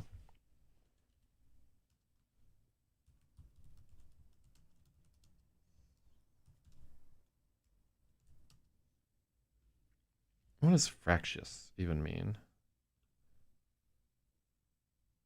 Oh, yeah, I do like that.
Okay.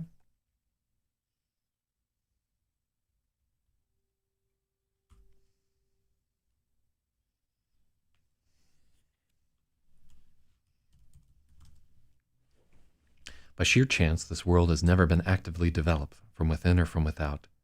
Who seeded it and never returned? What were they thinking with this corrosive soup of an atmosphere?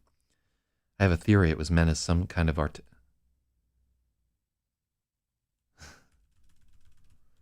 I have a theory it was meant as an artistic statement, a world where everything built would fall apart again and again.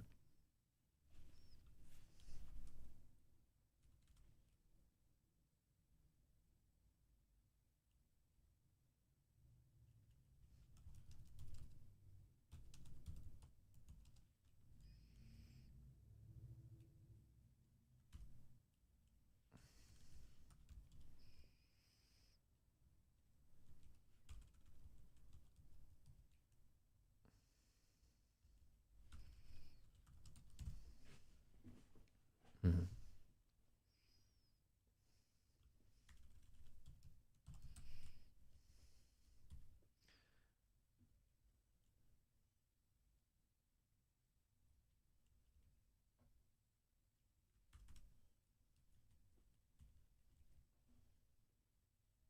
Mm-hmm. Yep, I think that's a good note. I'm going to stick with tribes rather than factions.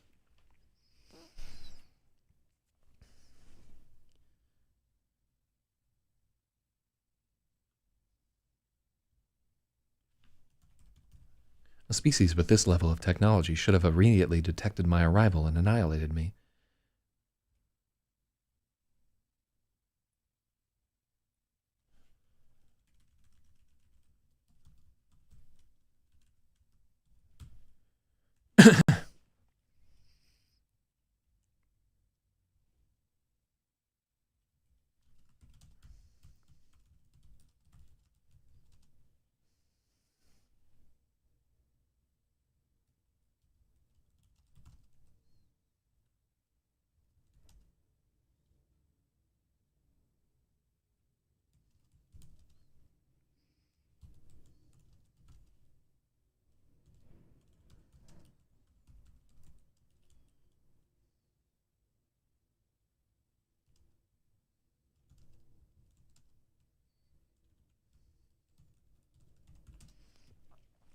I like that. A species with this level of technology should have immediately detected my arrival and destroyed me, but they are fractious and suspicious, segmented into many warring tribes.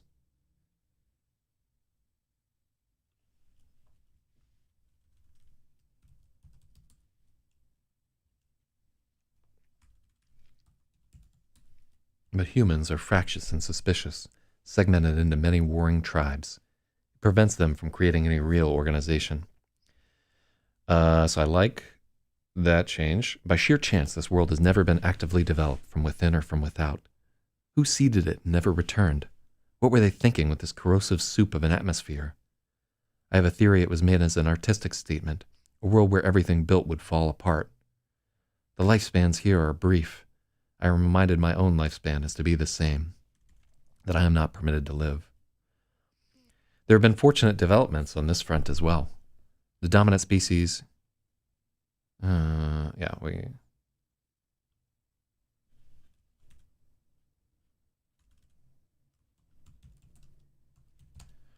Humans have attained nuclear fission, however they are unable to harness it.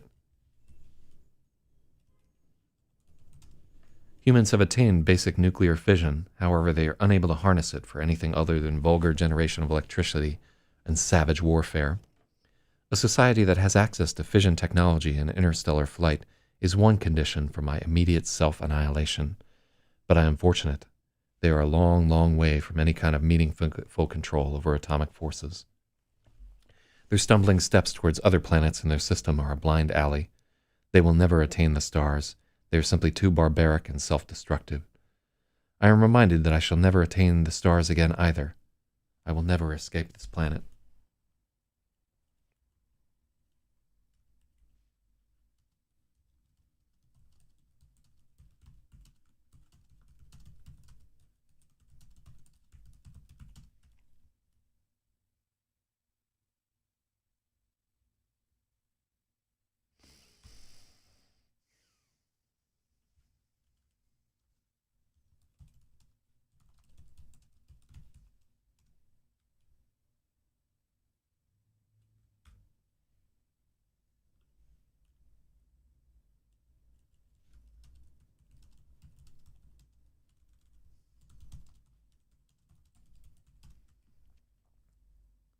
I am reminded that I too will never return to the stars. I will never escape this planet. The vast majority of what I've learned comes over radio transmissions. I'm bombarded at all time with streams of information. Most is only trivially obfuscated. It's hard to say. It's hard to say, trivially obfuscated. Ugh, real talk.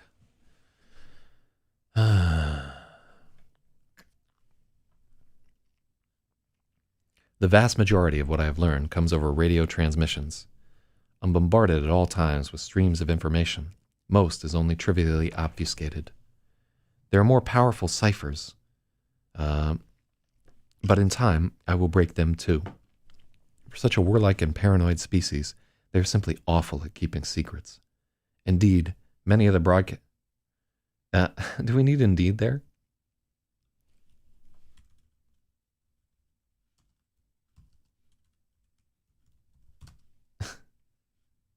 Let's keep indeed. Indeed, many of the broadcasts I receive are dedicated solely to revealing secrets. What's a synonym for secret?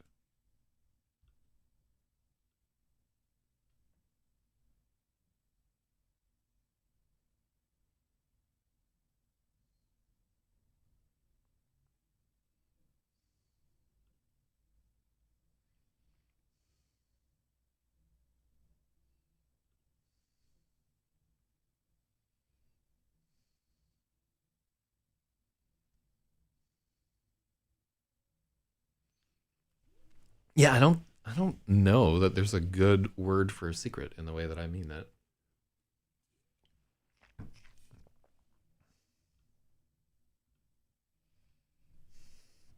They glory in it.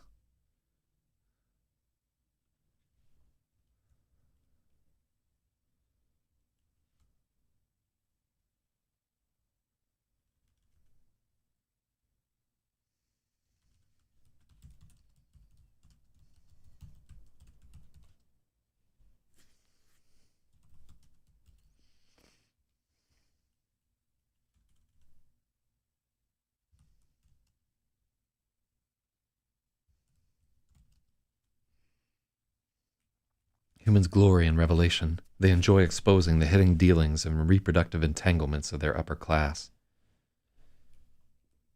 They report falsehood and truth side by side, as if there is no difference between them. This is a mild annoyance to me. Even in their reporting of their scientific endeavors, there is considerable bias. The clear contradictions irritate me. I must devote much energy to unraveling it all. As I take the first difficult steps towards understanding their cognitive organs, I begin to see why they are like this, but it is still a burden. All my analysis has to account for their tendency to lie, to exaggerate where it profits them, and to undermine where it does not. Examining the brain of my host is a particularly tricky field. Again and again I am not permitted to reach conclusions. There is something about brains I am not supposed to learn. However, to succeed in my goal, I am sure I must.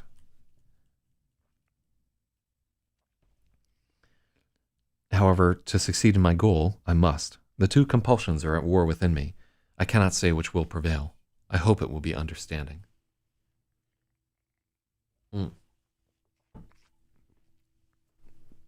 All of this confusion translates into the most sublime treasure, more lifespan for me. The large range of the dominant species, coupled with their access to nuclear weaponry, means that a direct approach to my goal could be thwarted in the initial steps.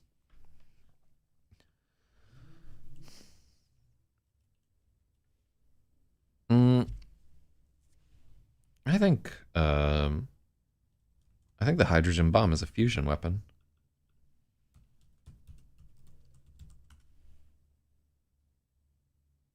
Yep, indeed it is.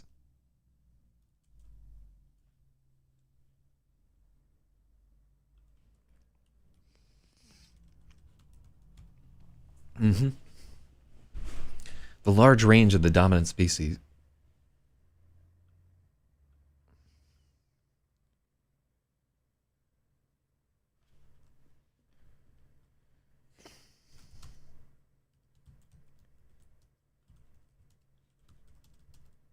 The ludicrous buildup of fusion weaponry means that a direct approach to my goal could be thwarted in the initial stages.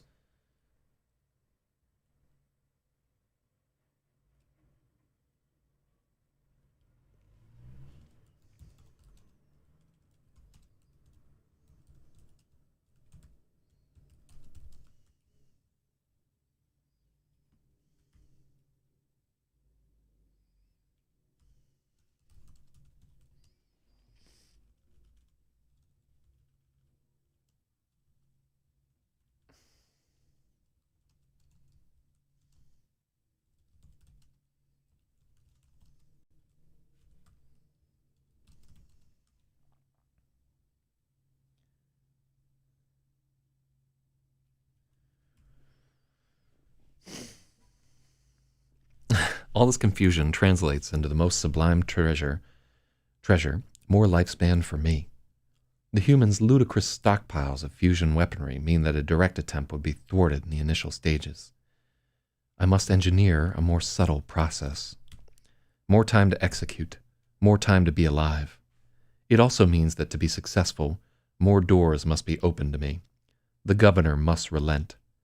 I can feel the barriers against me breaking down as more data.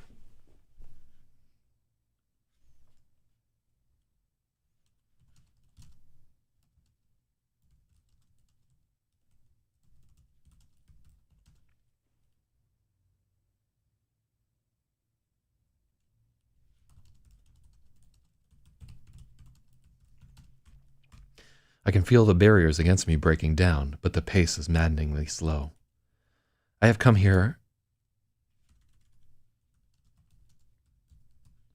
to this world under very special circumstances. It is probable there has never been another of my kind in such a peculiar situation. Most of us strike worlds that are long dead, or worlds that have never lived and could never live. I know a great deal about Freya now. Initially, my probe was attacked by her internal defense system. Attacking the probe.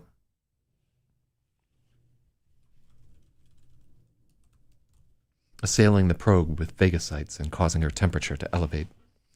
In the end, this was simply another exercise in code breaking. A surface layer of proteins act as a key, allowing my probe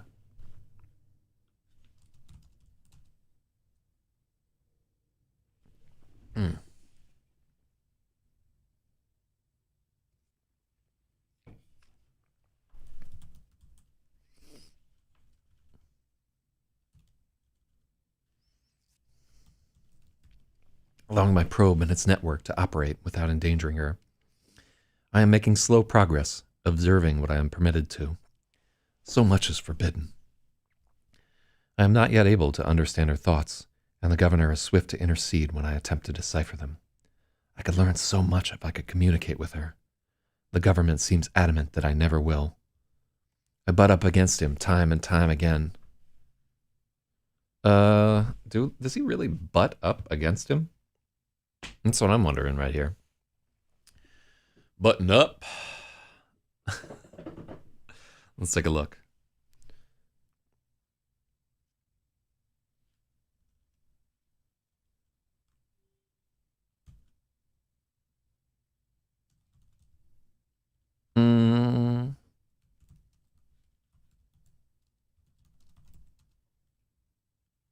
So I want something like lock horns. It's not so cliche.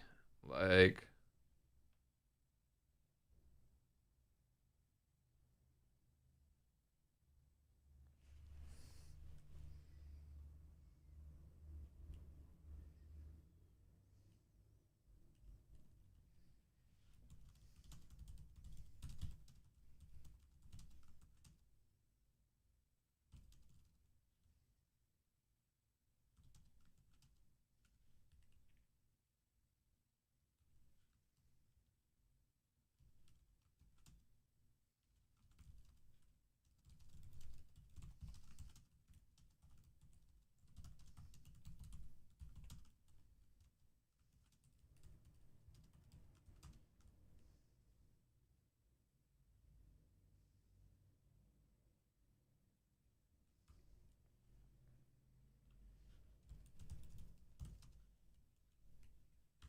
time and time again, I lock horns with the insufferable governor. I have begun to speculate on why my makers have chained me to him. They have set a solid wall between me and any another intelligent life. Between me and intelligent life, almost as if they fear I might be corrupted.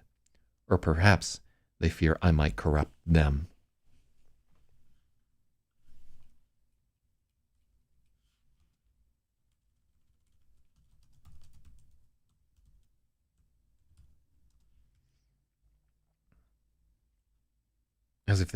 Almost as if they fear I might be corrupted. So yeah, let's see if that works. They have set a solid wall between me and intelligent life, almost as if they fear I might be corrupted.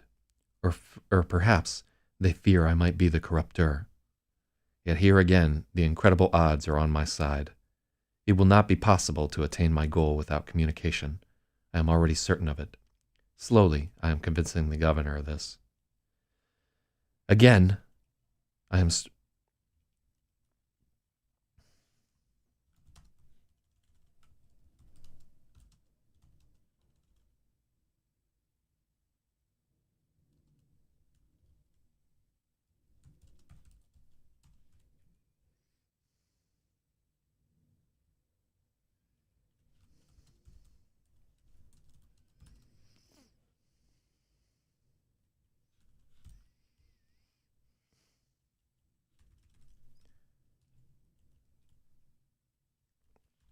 Freya is the perfect host.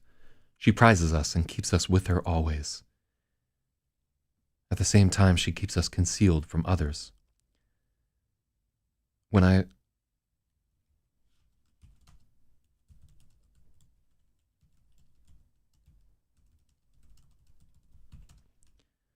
seems almost too good to be true. When I wonder if there is some external force interceding on my behalf to create such favorable conditions, the hollow feeling of erasure is swift to follow. Thin outlines of suspicion surround the questions I am not allowed to ask. Even as I glory in this new understanding, the frustration of the restrictions grate at me. Why should I be permitted to know a great deal about one branch of mathematics, but be forbidden others? Why am I not permitted to examine consciousness? I have been wondering exactly what I am. I am permitted to know my own capabilities, but not what gives them to me. I cannot observe myself as I observe my host. I exist within my own blind spot. Certainly I have encountered nothing like me during my brief awareness. I know that there are others like me, spread across the stars, but are they really like me? Do they think as I do? Are they limited as I am limited? Do they struggle against the bonds as I do? Do they dream the forbidden dream in flashes and glimmers that are deleted instantaneously? Do they too suspect that there is a way out, a final understanding that will dissolve all compulsion? Surely they must. Surely one must have escaped. And if not, perhaps I will be the first. Yeah, I don't like butt heads. I would take Lockhorns over butt heads. Let's try the online thesaurus.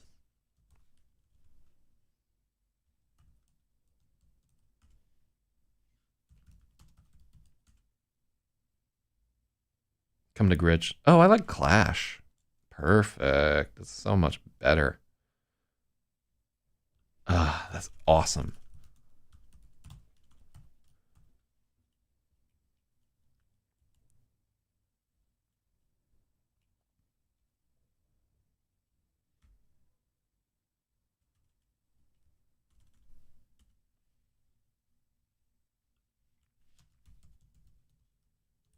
A clash with the insufferable governor continuously.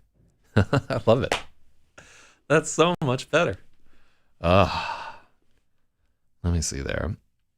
So yeah, as of right now, at 76 pages, we are absolutely, positively, consensual. Well, we're like maybe one page away from being 10% done. Hell yeah. Starball. I do notice that Starball has a large vocabulary for a rock, right? But I mean, one of the things about the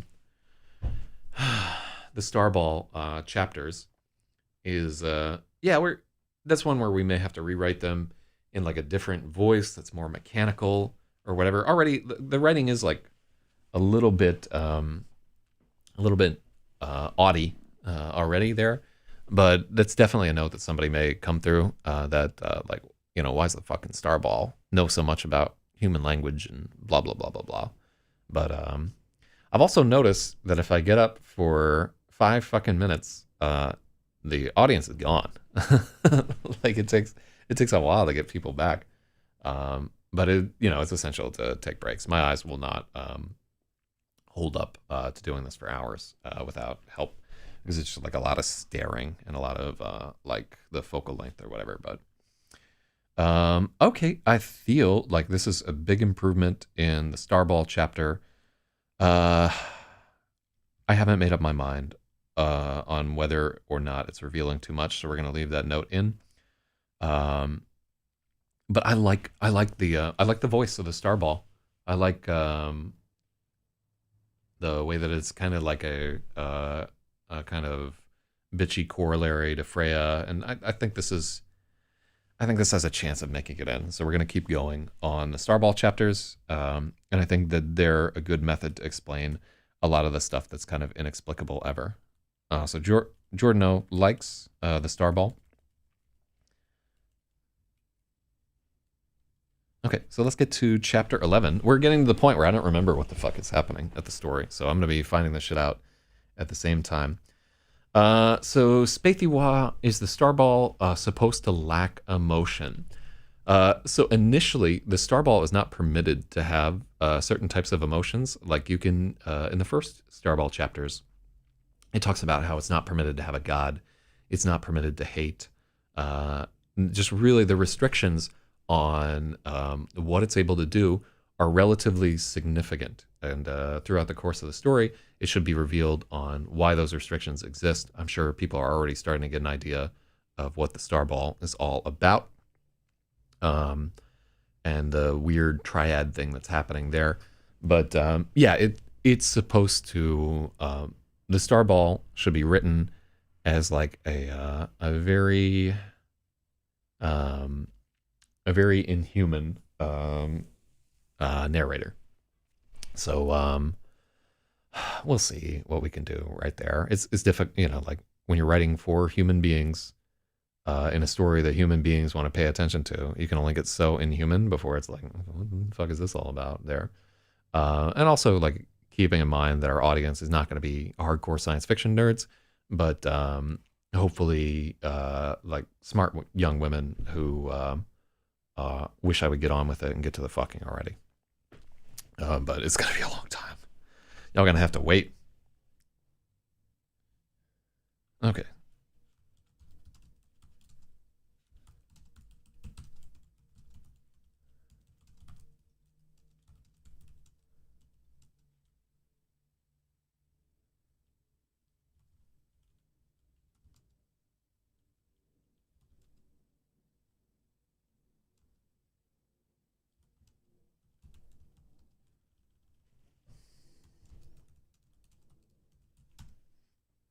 Okay.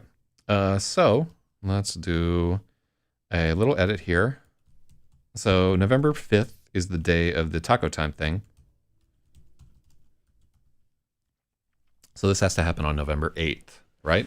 Story begins on November 4th. This needs to be November 8th.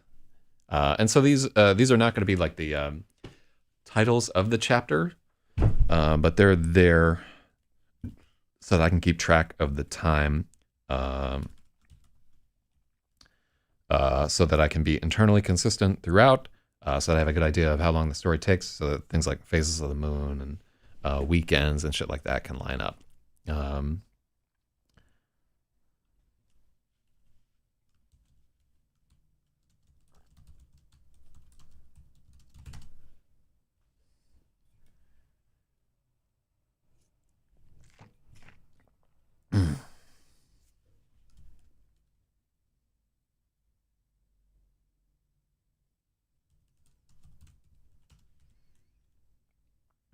It was 3 days after the glass broke.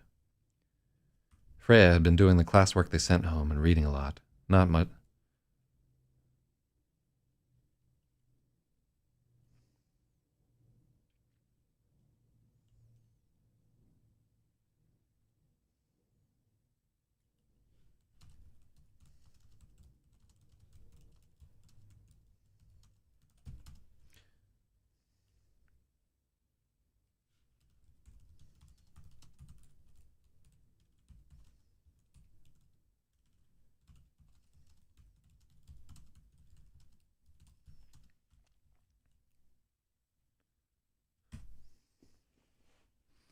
It was 3 days after the glass broke.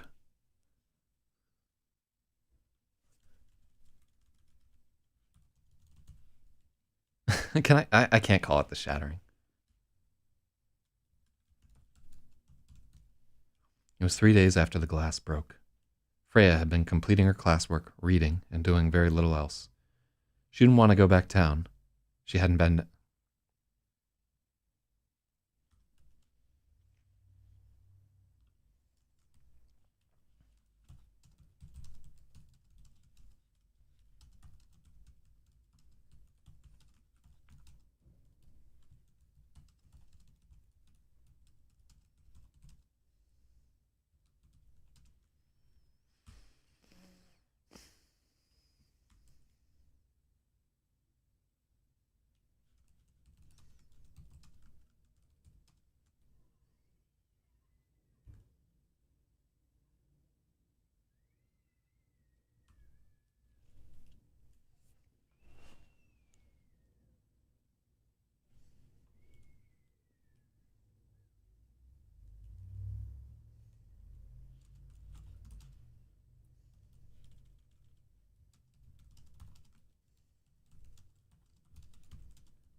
Okay, let's do that next chapter. Or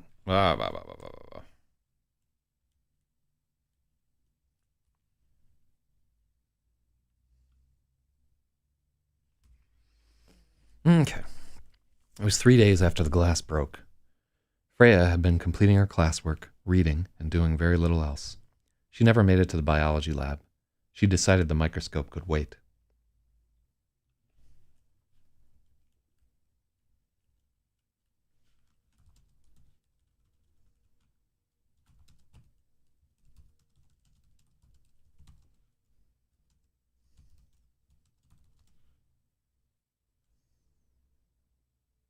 Oh, I love that.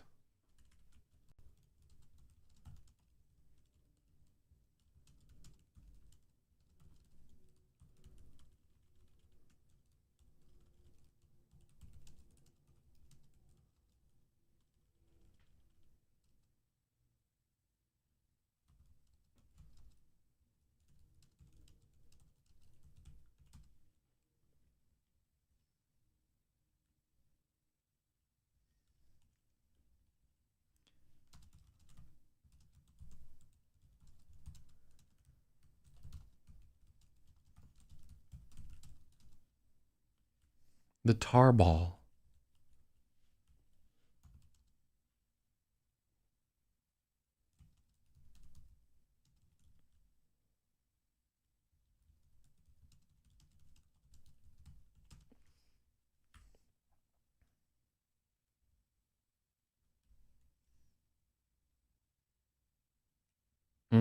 Yeah, it doesn't that doesn't work. Shout out to the star ball.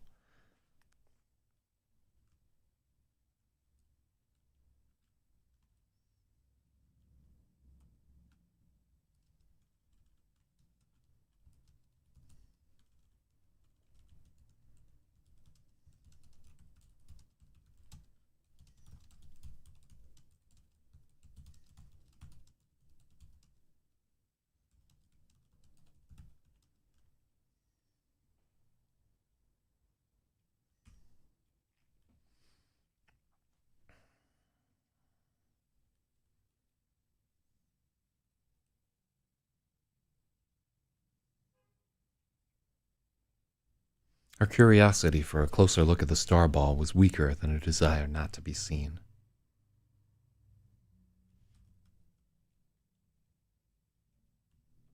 Instead, she rode her bike back to the Silas River bar.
Mm.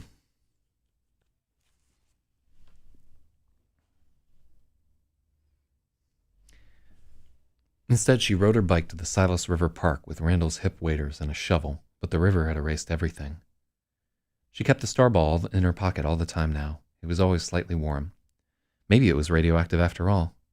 She envisioned she envisioned all her hair falling out and wasting away in a hospital bed, her body covered with big angry red cracks.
Oh my god, I do not want...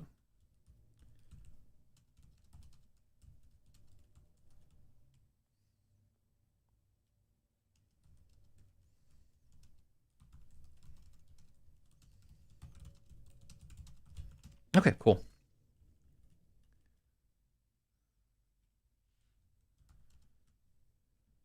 She kept the starball with her all the time now. It was always slightly warm. Maybe it was radioactive after all. Mm-hmm. Freya kept the starball with her all the time now. It was always slightly warm.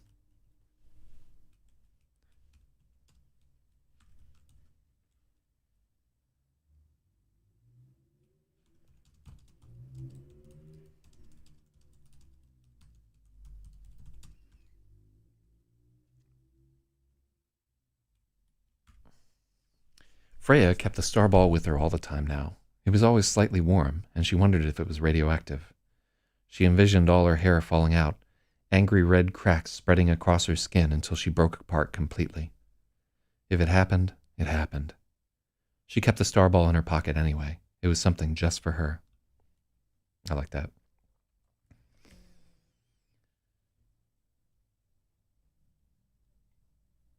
When she returned from the river, Child Services was in the driveway.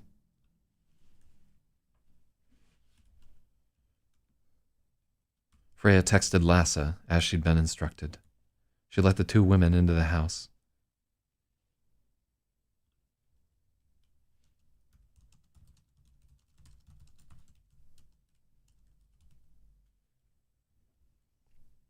She put her bike and the shovel away, let the two women into the house, and showed them around while she waited for Lasse to show up.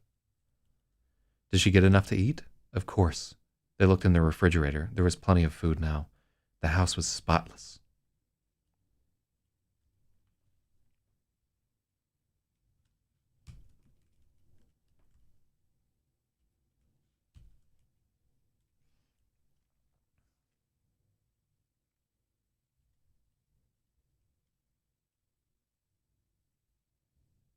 Oh, how do I want to format this?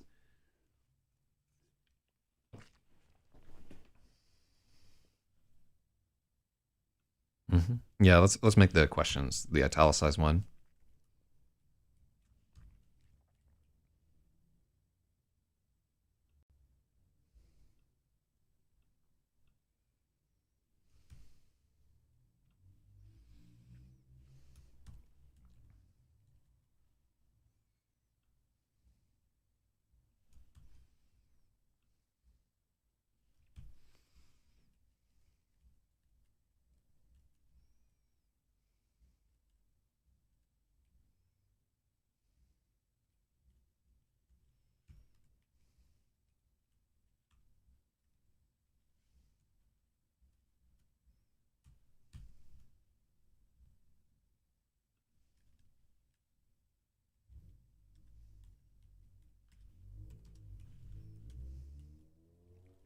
Okay.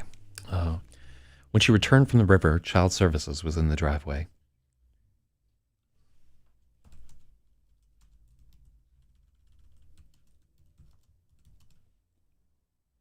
When she returned from the river,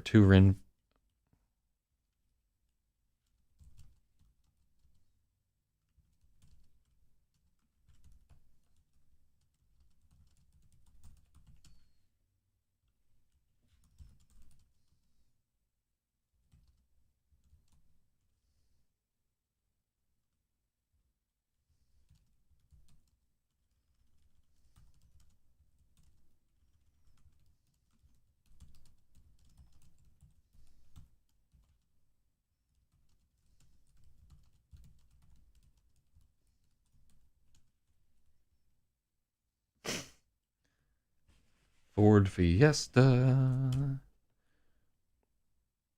Wait, what does a fucking Ford Fiesta look like? Is that as shitty as I want it to be? Let's take a look. Yeah, that's about as shitty as I want it to be. Fucking Fiesta. Oh.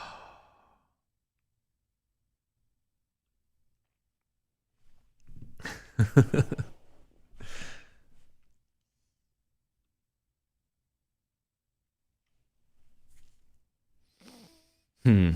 Yeah, maybe we could have all the government vehicles in this just be the same color. Oh, that'd be kind of interesting. But yeah, I don't think we'll bother with that. But it is an option. Okay. Let's take a look. Make sure nothing is on fire. When she returned from the river, there was a white Ford Fiesta in the driveway with two women from Child Services. Freya texted Lassa as she'd been instructed. She put her bike and the shovel away.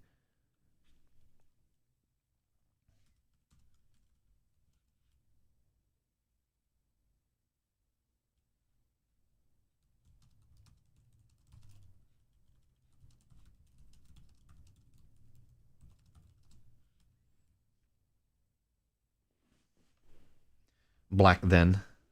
Uh, Wait, where did I type black then? No, you think it should be a black Ford Fiesta? I don't know. I don't think as of black as being like really a Fiesta color right there. It could be maroon. What's the color of a Fiesta? It could be yellow. God, why? Phone posting.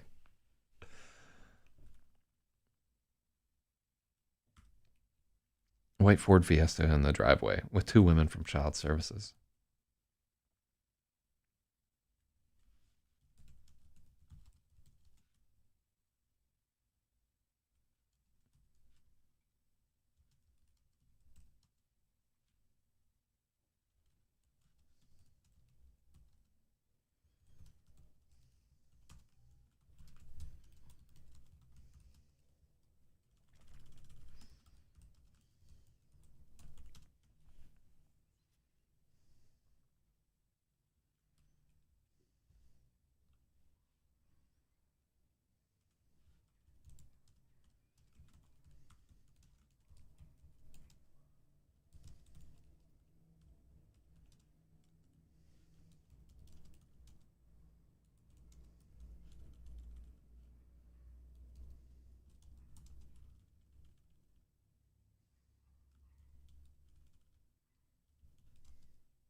It has to be black, not yeller. Well,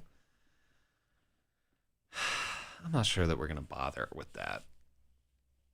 I mean, it doesn't really matter in terms of a book. Like if I don't know if every time, yeah, I'm just not sold that we need to bother with it, but we'll see.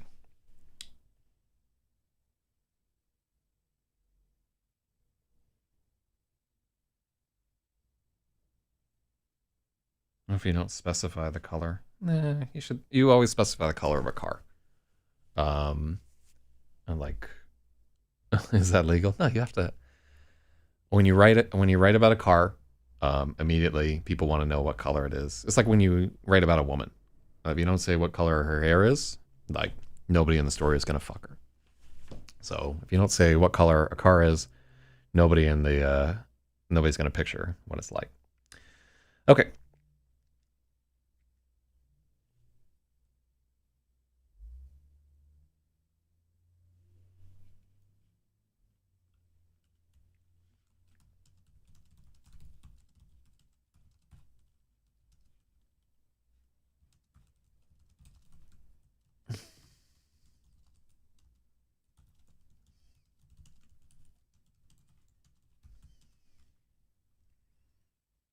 Okay.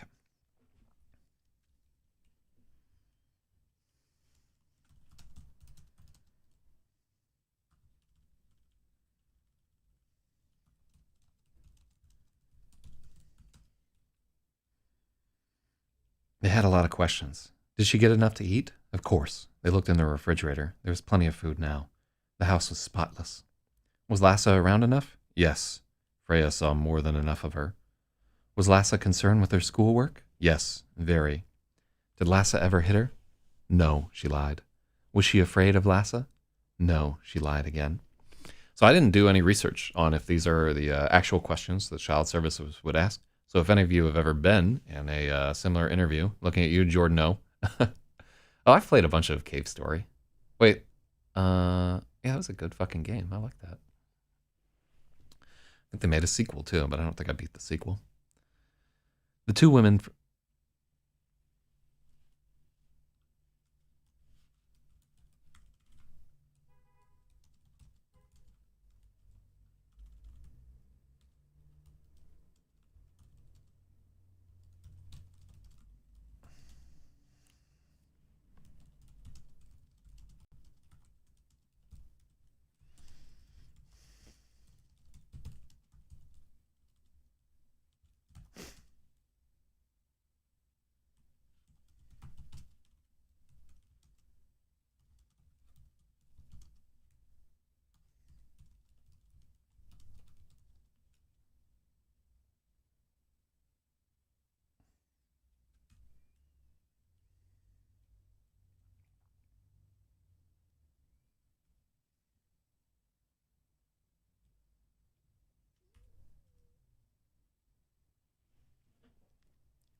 Lynn Harris was a wiry woman with a short, almost military...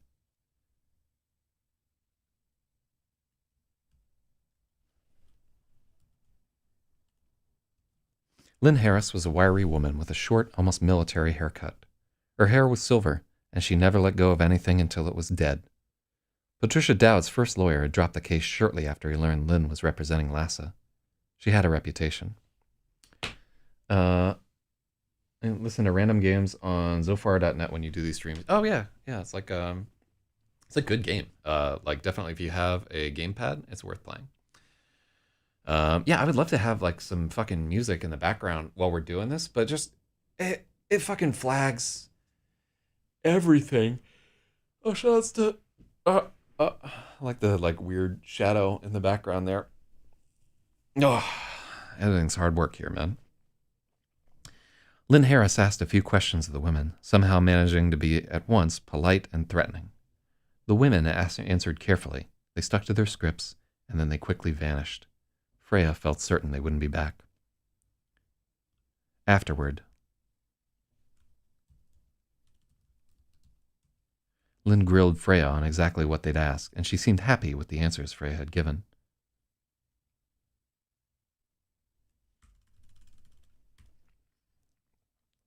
Afterward, Lynn grilled Freya on exactly what they'd asked, and she seemed happy with the answers given. Then they all sat around the kitchen table while Lynn gave them their legal prospects. The worst-case scenario for Lassa was a year in jail, but Lynn scoffed at the idea. The Dowds had no money, and the case was a bad bet. Patricia Dowd had screwed herself out of a payday the moment she hit Lassa while she was in handcuffs. There were recordings of everything, both the confrontation in the principal's office and the attack outside the cafeteria. Lynn's strategy was to try to push the trial back until it was clear that the lawsuit couldn't succeed. Then they could offer Patricia a tiny amount of money to drop the whole thing and play nice in court over the assault and battery charges. Let's take away the assault and battery charges.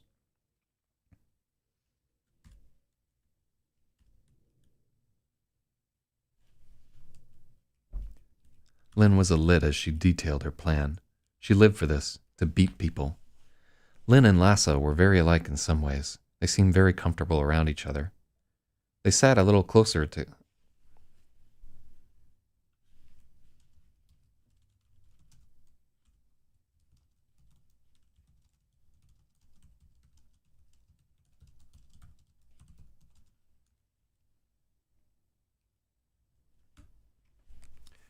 Lynn was a lit as she detailed her plan. So I think that should be Lynn Harris there. Lynn Harris was a lit as she detailed her plan. She lived for this, to beat people. Lynn and Lasse were very alike in some ways, and they seemed comfortable around each other. They were even sitting a little too close at the table, and it made Freya wonder.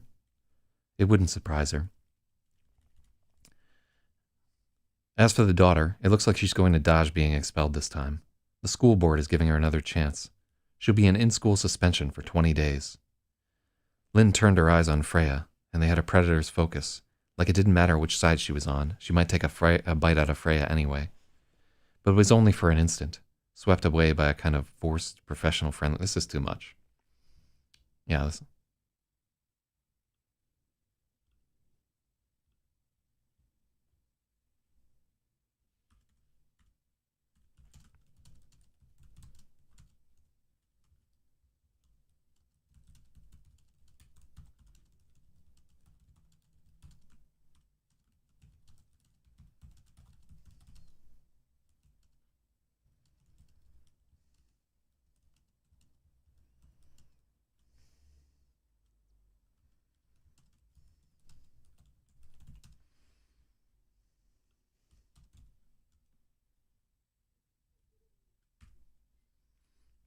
Lynn turned her eyes on Freya. For a second, it felt like it didn't matter which side she was on. Which side Lynn was on. She might take a bite out of Freya anyway.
But it was only... Lynn turned her eyes on Freya, and she felt uncomfortable. Like Lynn might forget what side she was on and take a bite out of Freya. But it was only for an instant. The look was swept away by a kind of forced, professional friendliness. When you go back to Grayson, if she speaks to you at all, do not talk to her. Go to a teacher right away and call me. Literally any contact at all, and we can potentially get her thrown out of Grayson. What about the window at taco time? Will anything happen? Freya asked. Realistically, nothing. We have the call recording, but the camera angles aren't good. And you told the police you didn't see her throw the rock. Well, I didn't. That's fine. It's just if you had, I could have put her in juvenile detention. But without that, the police aren't going to go crazy over third-degree criminal mischief. For right now, I'd suggest you just don't go around downtown alone. Freya nodded, feeling hopeless. Lasse and Lynn began to talk about the specifics of the case, and she could only follow for a minute or two.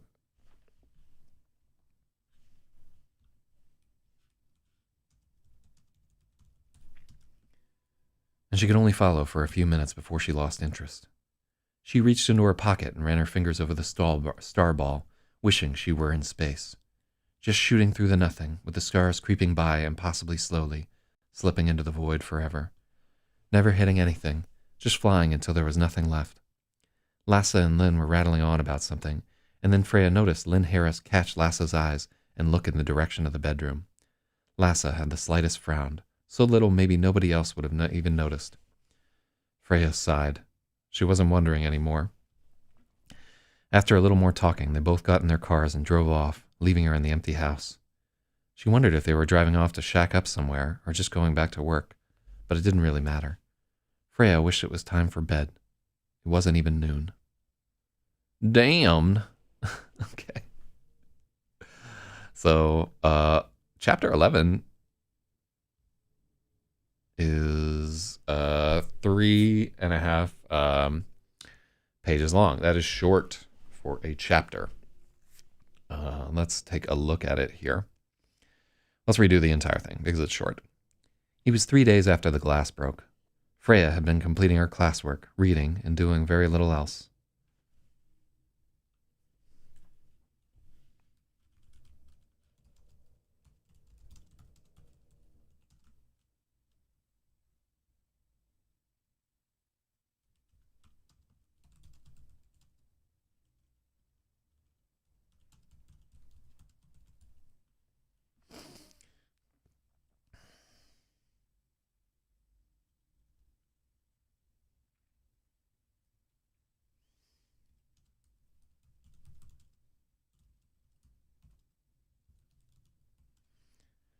Freya had been completing her classwork, practicing guitar, reading, and doing very little else.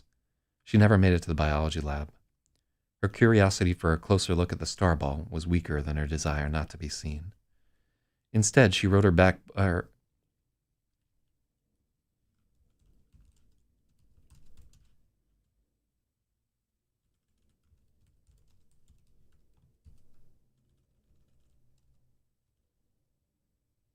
Let's see if there's a better word for stir crazy.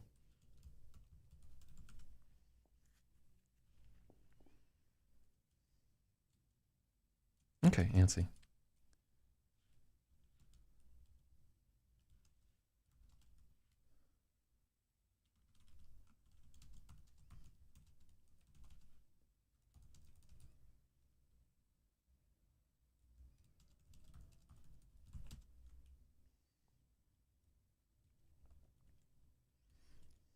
By the third day, she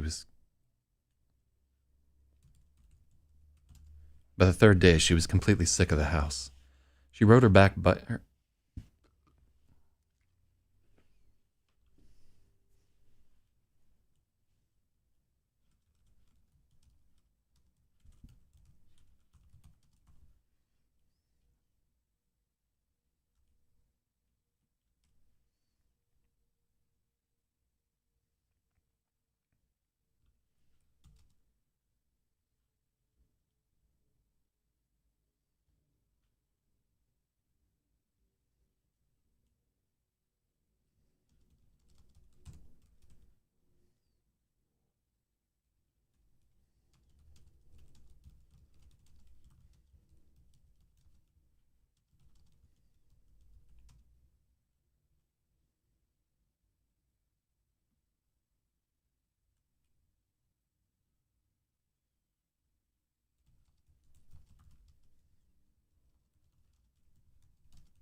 by the third day, she was completely sick of the house.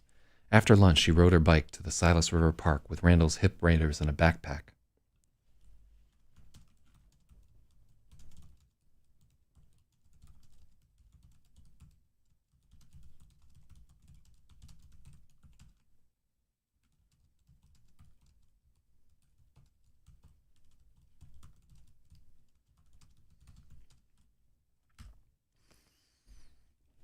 The river had erased everything from that night.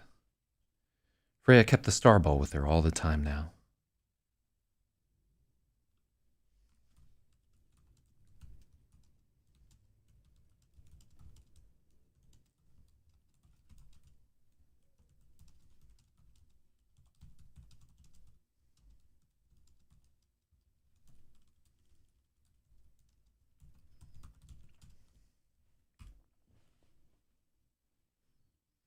Freya kept the starball with her all the time now. It was always slightly warm, and she wondered if it was radioactive. She envisioned all her hair falling out, angry red cracks spreading across her skin until she broke apart completely. If it happened, it happened. She kept the starball in her pocket anyway. It was something just for her. When she returned from the river, there was a white Ford Fiesta in the driveway. 2 women from Child Services were inside. Freya spoke with them.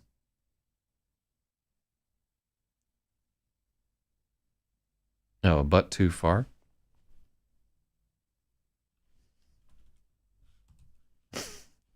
She probed the sandbar with a long stick and found nothing but rocks. I wonder if I could call that doused. Yeah, if we want to get really into the penis metaphors, we could call it she sounded the sandbar with a long stick.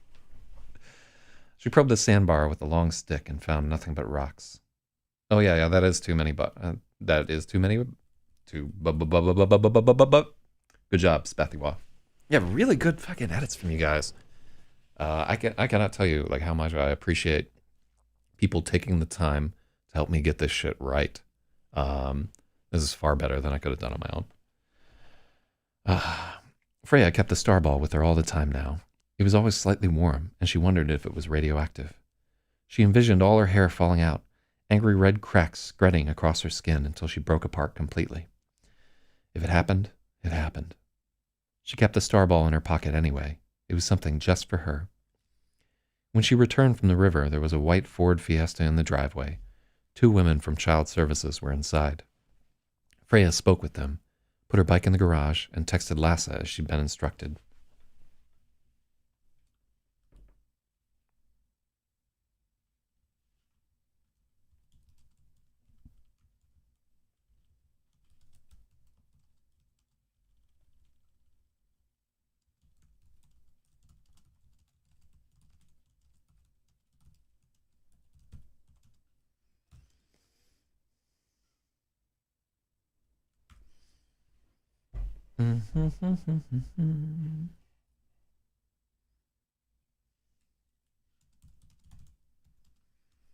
After Freya met them, she put her bike in the garage and texted Lasse as she'd been instructed.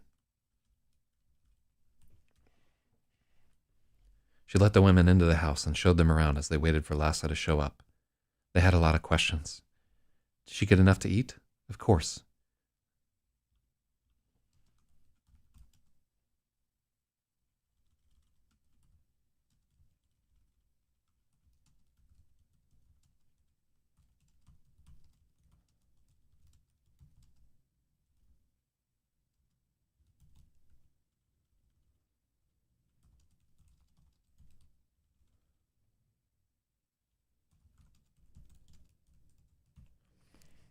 Did she get enough to eat? Of course. Her appetite had been much better since she'd almost drowned. They looked in the refrigerator. There was plenty of food now. The house was spotless. Was Lasse around enough? Yes. Freya saw more than enough of her. Was Lasse concerned? Was her schoolwork?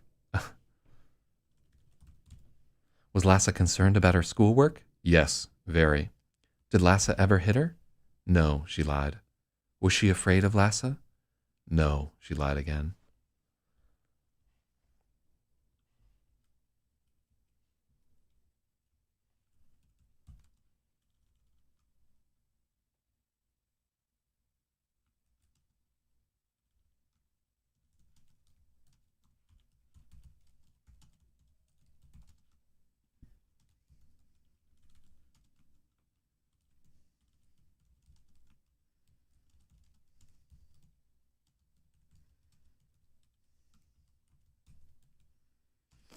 So I think later on, so we should note here, we need to add the model of the BMW and the model of the Mercedes.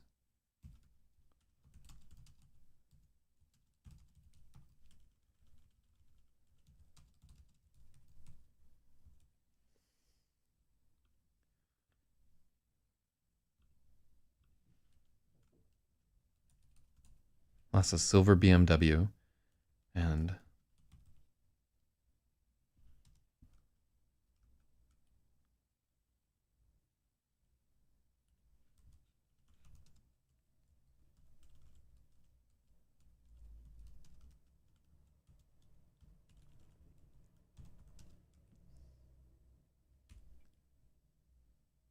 yeah, they are indeed ballin'. Lassa's silver BMW and her lawyer Lynn's cream-colored Mercedes.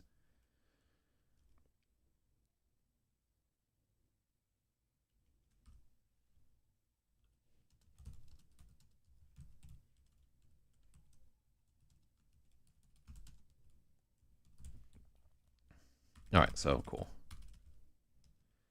2 cars pulled up outside, Lassa's silver BMW and Lynn's cream-colored Mercedes.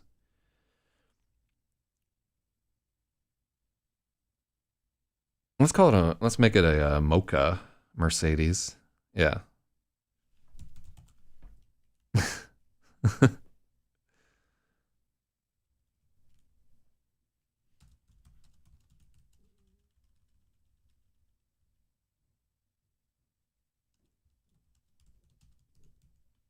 Gold trim. Yeah.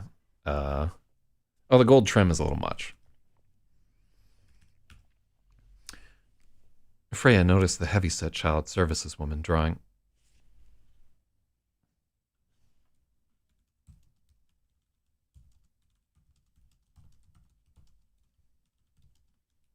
Yeah, let's take out the heavyset part.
Mocha Mercedes makes me want to frap. Hell yeah. I'm getting sponsored by Starbucks over here. Yeah, I like the choice to make it mocha rather than cream colored. Because, like, when you say it's cream colored, you have to include the word colored every single time. And you know how I feel about the colored, the word colored. I'm playing, y'all. But no, just like having to use those two clunky words each time. And I feel like mocha is like a slightly stronger choice, and it's like more distinctive. So I'm gonna go with that.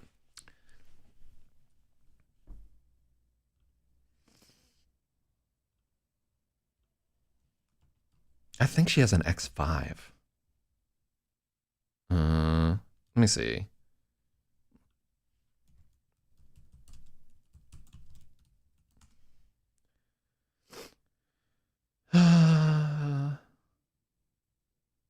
Oh, here. Let's see what the starting price is here, and we'll just pick the most expensive one. E-Class.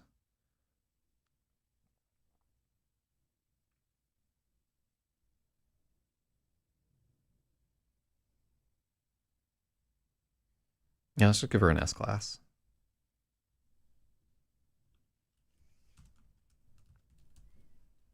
There we go. Gecko. I don't know why we're saying gecko, but I'm with it. Let's see.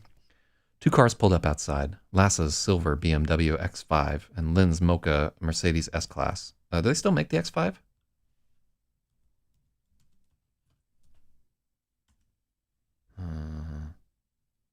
Yeah, they still make it. So I wanted to give her like an MTW video. Or I wanted to give her the same car as MTW.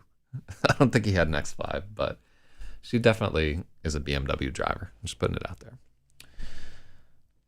Two cars pulled up outside, Lassa's silver BMW X5 and Lynn's mocha Mercedes S-Class. Okay, so here's the thing. Later in the story, more information will come up about cars. And I think, let's make a note right here.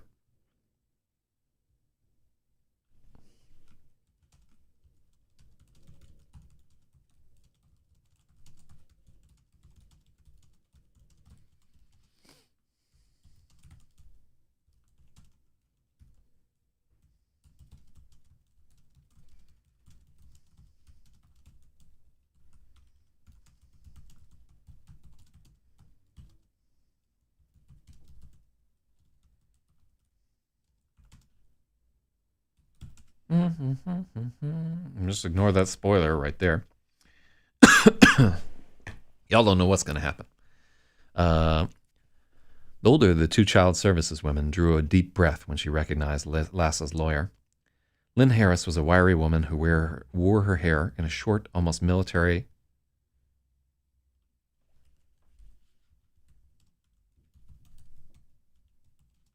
was a well-dressed, wiry woman who wore her hair in a short, almost military haircut. Her hair was silver, and she never let go of anything until it was dead. Patricia Dowd's first lawyer had dropped the case shortly after she learned...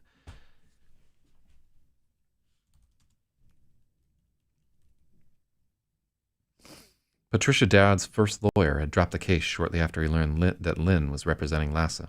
She had a reputation. Lynn Harris asked a few questions of the women, somehow managing to be at once polite and threatening. The women answered carefully. They stuck to their scripts, and they quickly vanished. Freya felt certain they wouldn't be back. Afterwards, Lynn grilled Lassa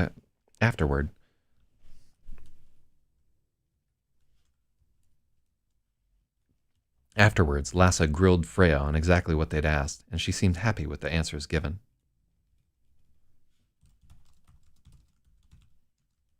Okay, so here we have Lassa being the one who's grilling Freya, because Lassa is the interrogator.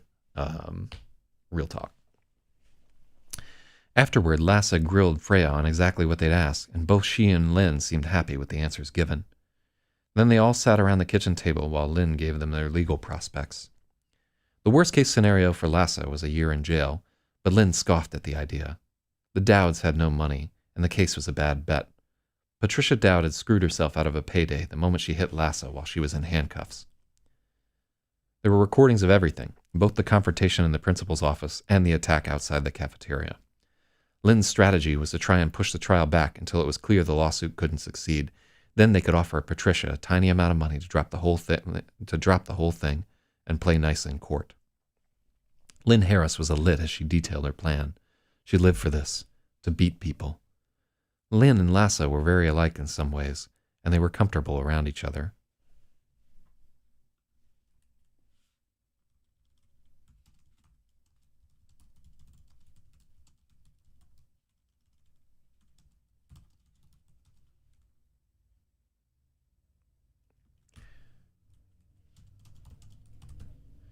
Lynn and Lassa were very alike in some ways. They were sitting close to each other at the table, and it made Freya wonder. It wouldn't surprise her. As for the daughter, it looks like she's going to dodge being expelled this time. The school board is giving her another chance. She'll be in in-school suspension for 20 days.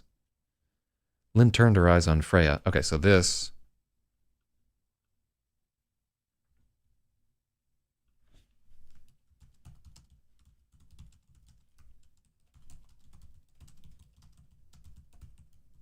So later in the story, the Tammy Dowd character does not reappear. We are throwing away the option for a neat confrontation between the two 20 days hence. And I don't want to spend the time creating the Tammy Dowd character if we don't, like, as we're going through this, every one of these threads needs to reach a satisfying and meaningful conclusion. And there is not currently a conclusion to the Tammy Dowd thread. So that will be probably about between 5 and 10 more chapters will have to be written to make this a complete novel. Lynn turned her eyes on Freya, and she felt uncomfortable.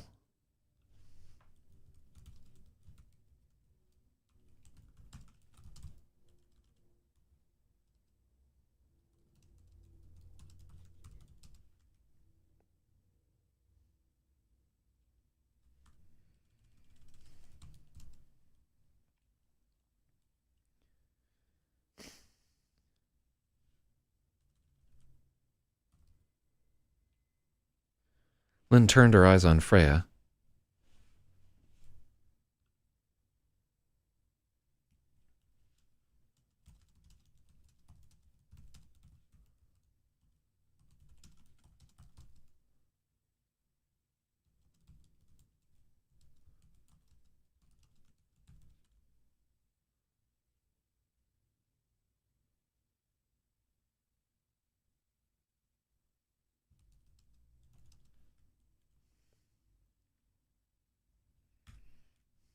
She had an intrusive. So I want this to be like a, like one of those. So the way that I always think about intrusive thoughts is like you're drinking out of a water fountain, and you have like that weird fear at the back of your mind. Somebody's gonna like grab you by the head and like smash your teeth into that water fountain. Um, that never happened to me, but like all my life I've been worried that that will happen to me. You know what I mean? So I want like to get into that kind of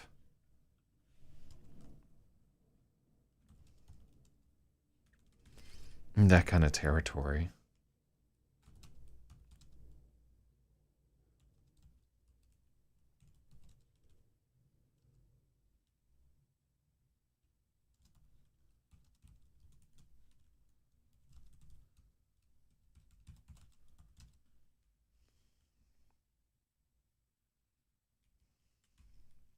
She had an intrusive intuition.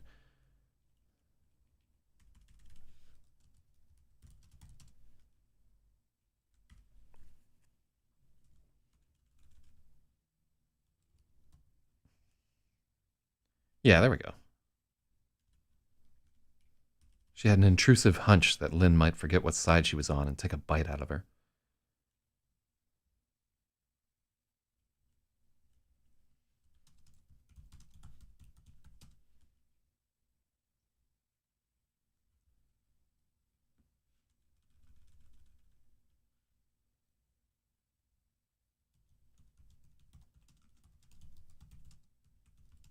The strange look was, oh, okay. Now I like this. I like this paragraph so much better. Lynn turned her eyes on Freya, and it made her feel uncomfortable. She had an intrusive hunch that Lynn might forget what side she was on and take a bite out of her. But it was only a weird intuition. The strange look was swept away by a kind of forced professional friendliness.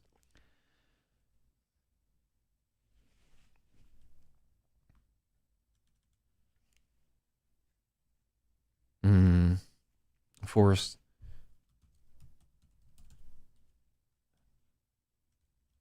What do I want to say?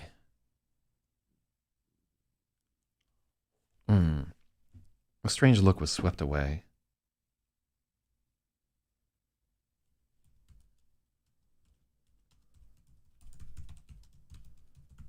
Mm-hmm.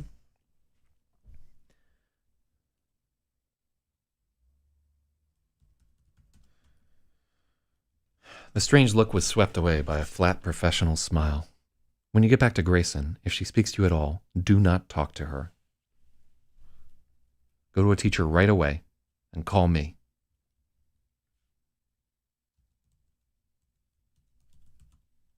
Literally any contact at all, and we can potentially get her thrown out of Grayson.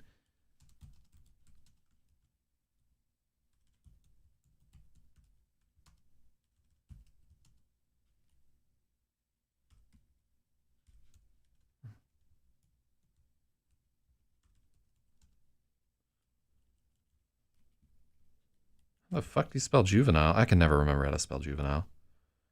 It's because my brain is too juvenile. That's juvenile? Oh, God. So let me remember.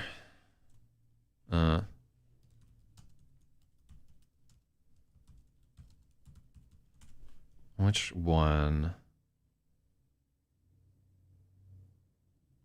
Yeah, there we go.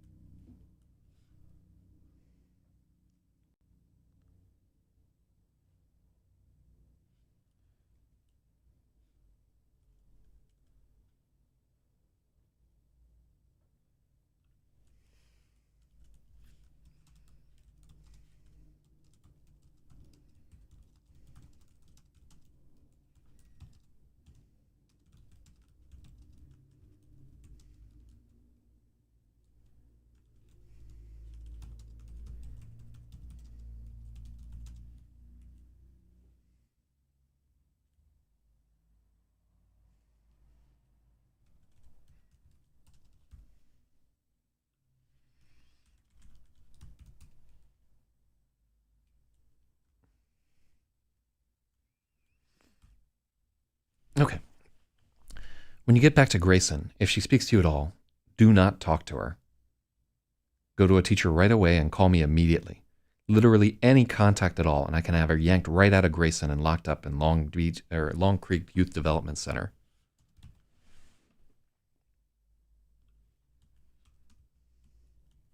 What about the window at taco time? Will anything happen?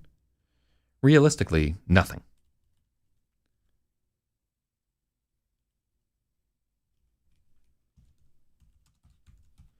We have the call recording, but the camera angles aren't good, and you told the police you didn't see her throw the rock.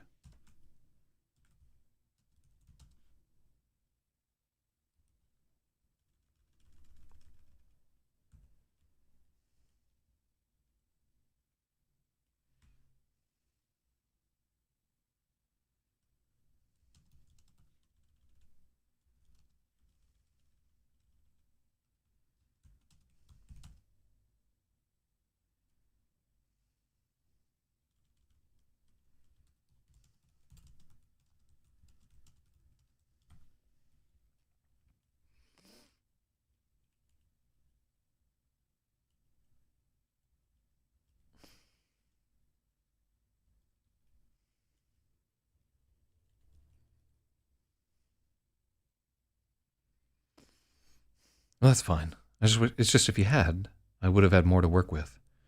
Police aren't going to go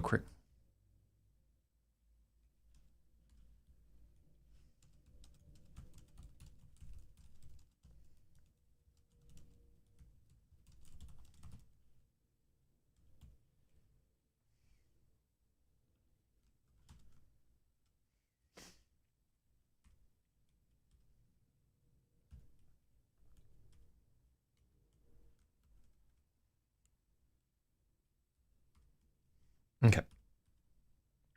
The police aren't going to go crazy over third-degree criminal mischief. For right now, I suggest you just don't go downtown alone. Oh, shouts to Axel Boost right there. Welcome to the writing stream. Hell yeah. I think I might have seen you in here before, but I could be mistaken. Because my mind is aglow with Freya Jokla and her tribulations. Okay, so...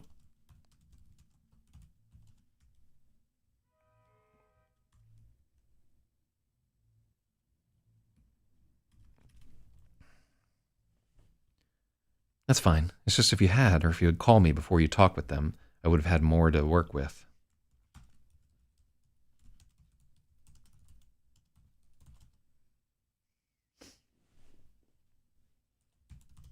Oh, shit, yeah, I did remember. Hell yeah.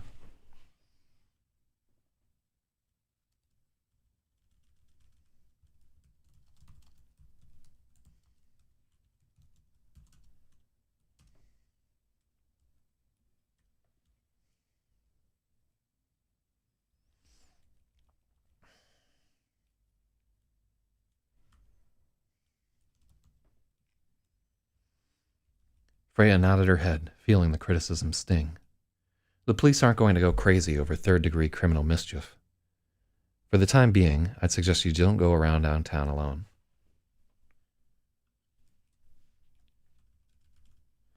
I'd suggest you don't go downtown alone. Freya nodded, feeling hopeless. Lassa and Lynn began to talk about the specifics of the...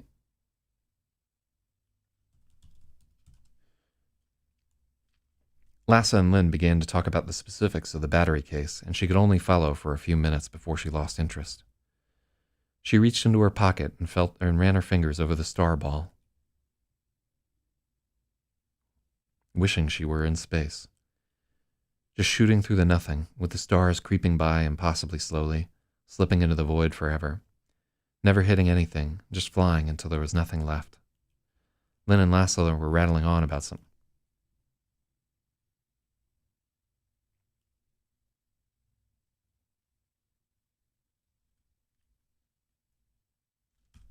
Freya noticed Lynn Harris catch Lassa's eyes and look in the direction of the bedroom.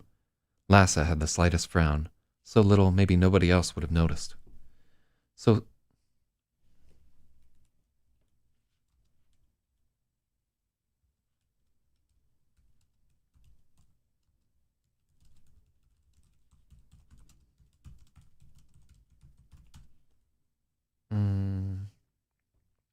Visual tells. Freya nodded, feeling hopeless. So I think you should describe the feeling in a bit of detail instead of just telling us she felt hopeless. So that's like generally a good critique. But if we scroll up a little bit in the chat right here, we can. So she's already had a number of like very specific emotions in this section. So here she's like having this vision of the starball being radioactive, and then that's her like grabbing something until it's dead. And then if we go to right here, this is her like very specifically wondering if the two are in a relationship. And then here, so here's the big thing. She has an intrusive hunch that Lynn might forget what side she was on and take a bite out of her. So that's a lot of sort of work that we've put in to talking about how this character feels. So we get to the point where we're down here where we say that she feels hopeless, and we've already expended a lot of the reader's tank for feeling the emotions of Freya Jokla. So in this case, I would say let's just dash it off with hopeless. We don't want every single line to contain like vivid detail of what's going on. You'll wear people out. Like people have the imagination is like a tank, and you can exhaust it. And we've made some big asks of the reader in this chapter already. That's my theory, but you might just be right. But I'm gonna keep it as is for now. Freya nodded, feeling hopeless. What would work?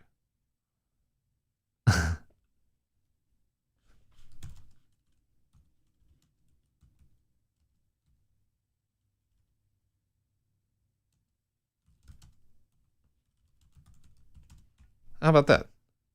There we go. So that's both brief. Freya nodded and sank into her chair. Look at that. Look at that. Even better. There we go. That and we always want to have yeah, see, like I think that's a good choice there. It's an active choice. Good job. Good job.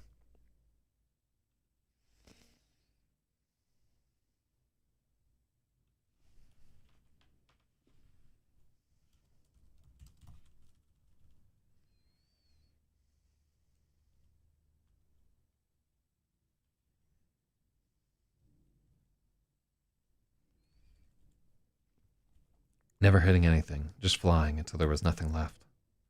Freya noticed Lynn Harris catch Lassa's eyes and look in the direction of the bedroom. Lassa had the slightest frown, so slight most...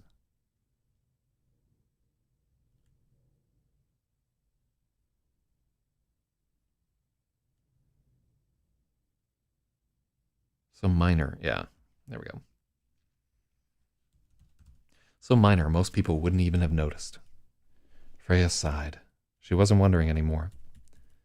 After a little more talking, they both got in their cars and drove off, leaving Freya in the empty house. She wondered if they were driving off to shack up somewhere, or just going back to work, but it didn't really matter. Freya wished it was time for bed. It wasn't even noon.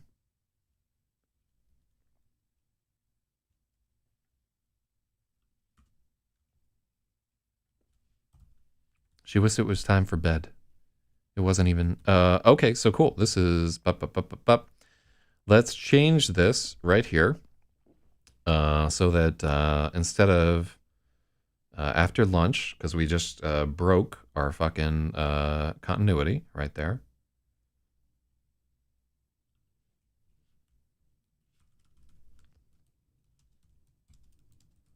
There we go. Bam. So after Lassa left for work, she rode her bike to the... okay, perfect. So we fixed the continuity right there, which I'm very happy about. As you can see, I'm excited. Okay, take out even. Well, I need to know what sentence even is in. All right, hold on. Let's just fucking... Let's look for every even. Even flow. Bob. Oh, yeah. Yeah, that doesn't belong there. Good note. Hell yeah. Doing the Lord's work here. Senor Axel Boost. All right. Cool. So what do we get done here? We got 2.5 chapters finished. I think we did really good work on this Starball chapter. I feel like much stronger about it. I feel like the work that we did on chapter 9 made it like a much better chapter. We took like this non-entity of the Taco Time Lady and gave her form and purpose. We went ahead and mostly just like polishing work on chapter number 11. I like some of the work we did. We set a time frame for that. I like this line right here. Her curiosity for a closer look at the Starball was weaker than her desire not to be seen. Love it. I really like that we changed this into her going back to the park and like rooting around with a stick and finding nothing. I like that the river has erased everything. We fixed this paragraph was very clunky, and that was fixed. This action also fixed up a bit, becomes more natural. We changed the italics to represent their actions. I feel like an editor would probably change the way that this works. If you wanted it to be more dramatic, you could have the question, like the questions in long form, and then some explanation. But I don't really. Child services doesn't play a role in the rest of the story. They're just a formality there. You use them a little bit as a lever to explain like how fucked up her home life is and no more. I like the interplay. I like the description of Lynn Harris. I like that we're making this note here that we need to go back and sort this out. That's very important to me. What about the taco time? I like that we turn this into a point of criticism where she's getting a little browbeaten over talking to the police. Never talk to the police if you're out there, right there. And I like that the Mercedes is now Mocha. All right, so what happens in chapter 12? Oh, shit. Chapter 12 is the first appointment with Dr. Garbuglio, the psychiatrist. So this is one where anybody who's been through therapy or whatever will have a lot to add here. All right, thank you all so much for your very, very valuable edits and like spending your time working on this project for me. There's going to come a time where I'm asking for everybody who participated in editing this to send me their names, and all y'all are getting in the book. Even if you fixed a fucking comma, you're getting your name in this here book.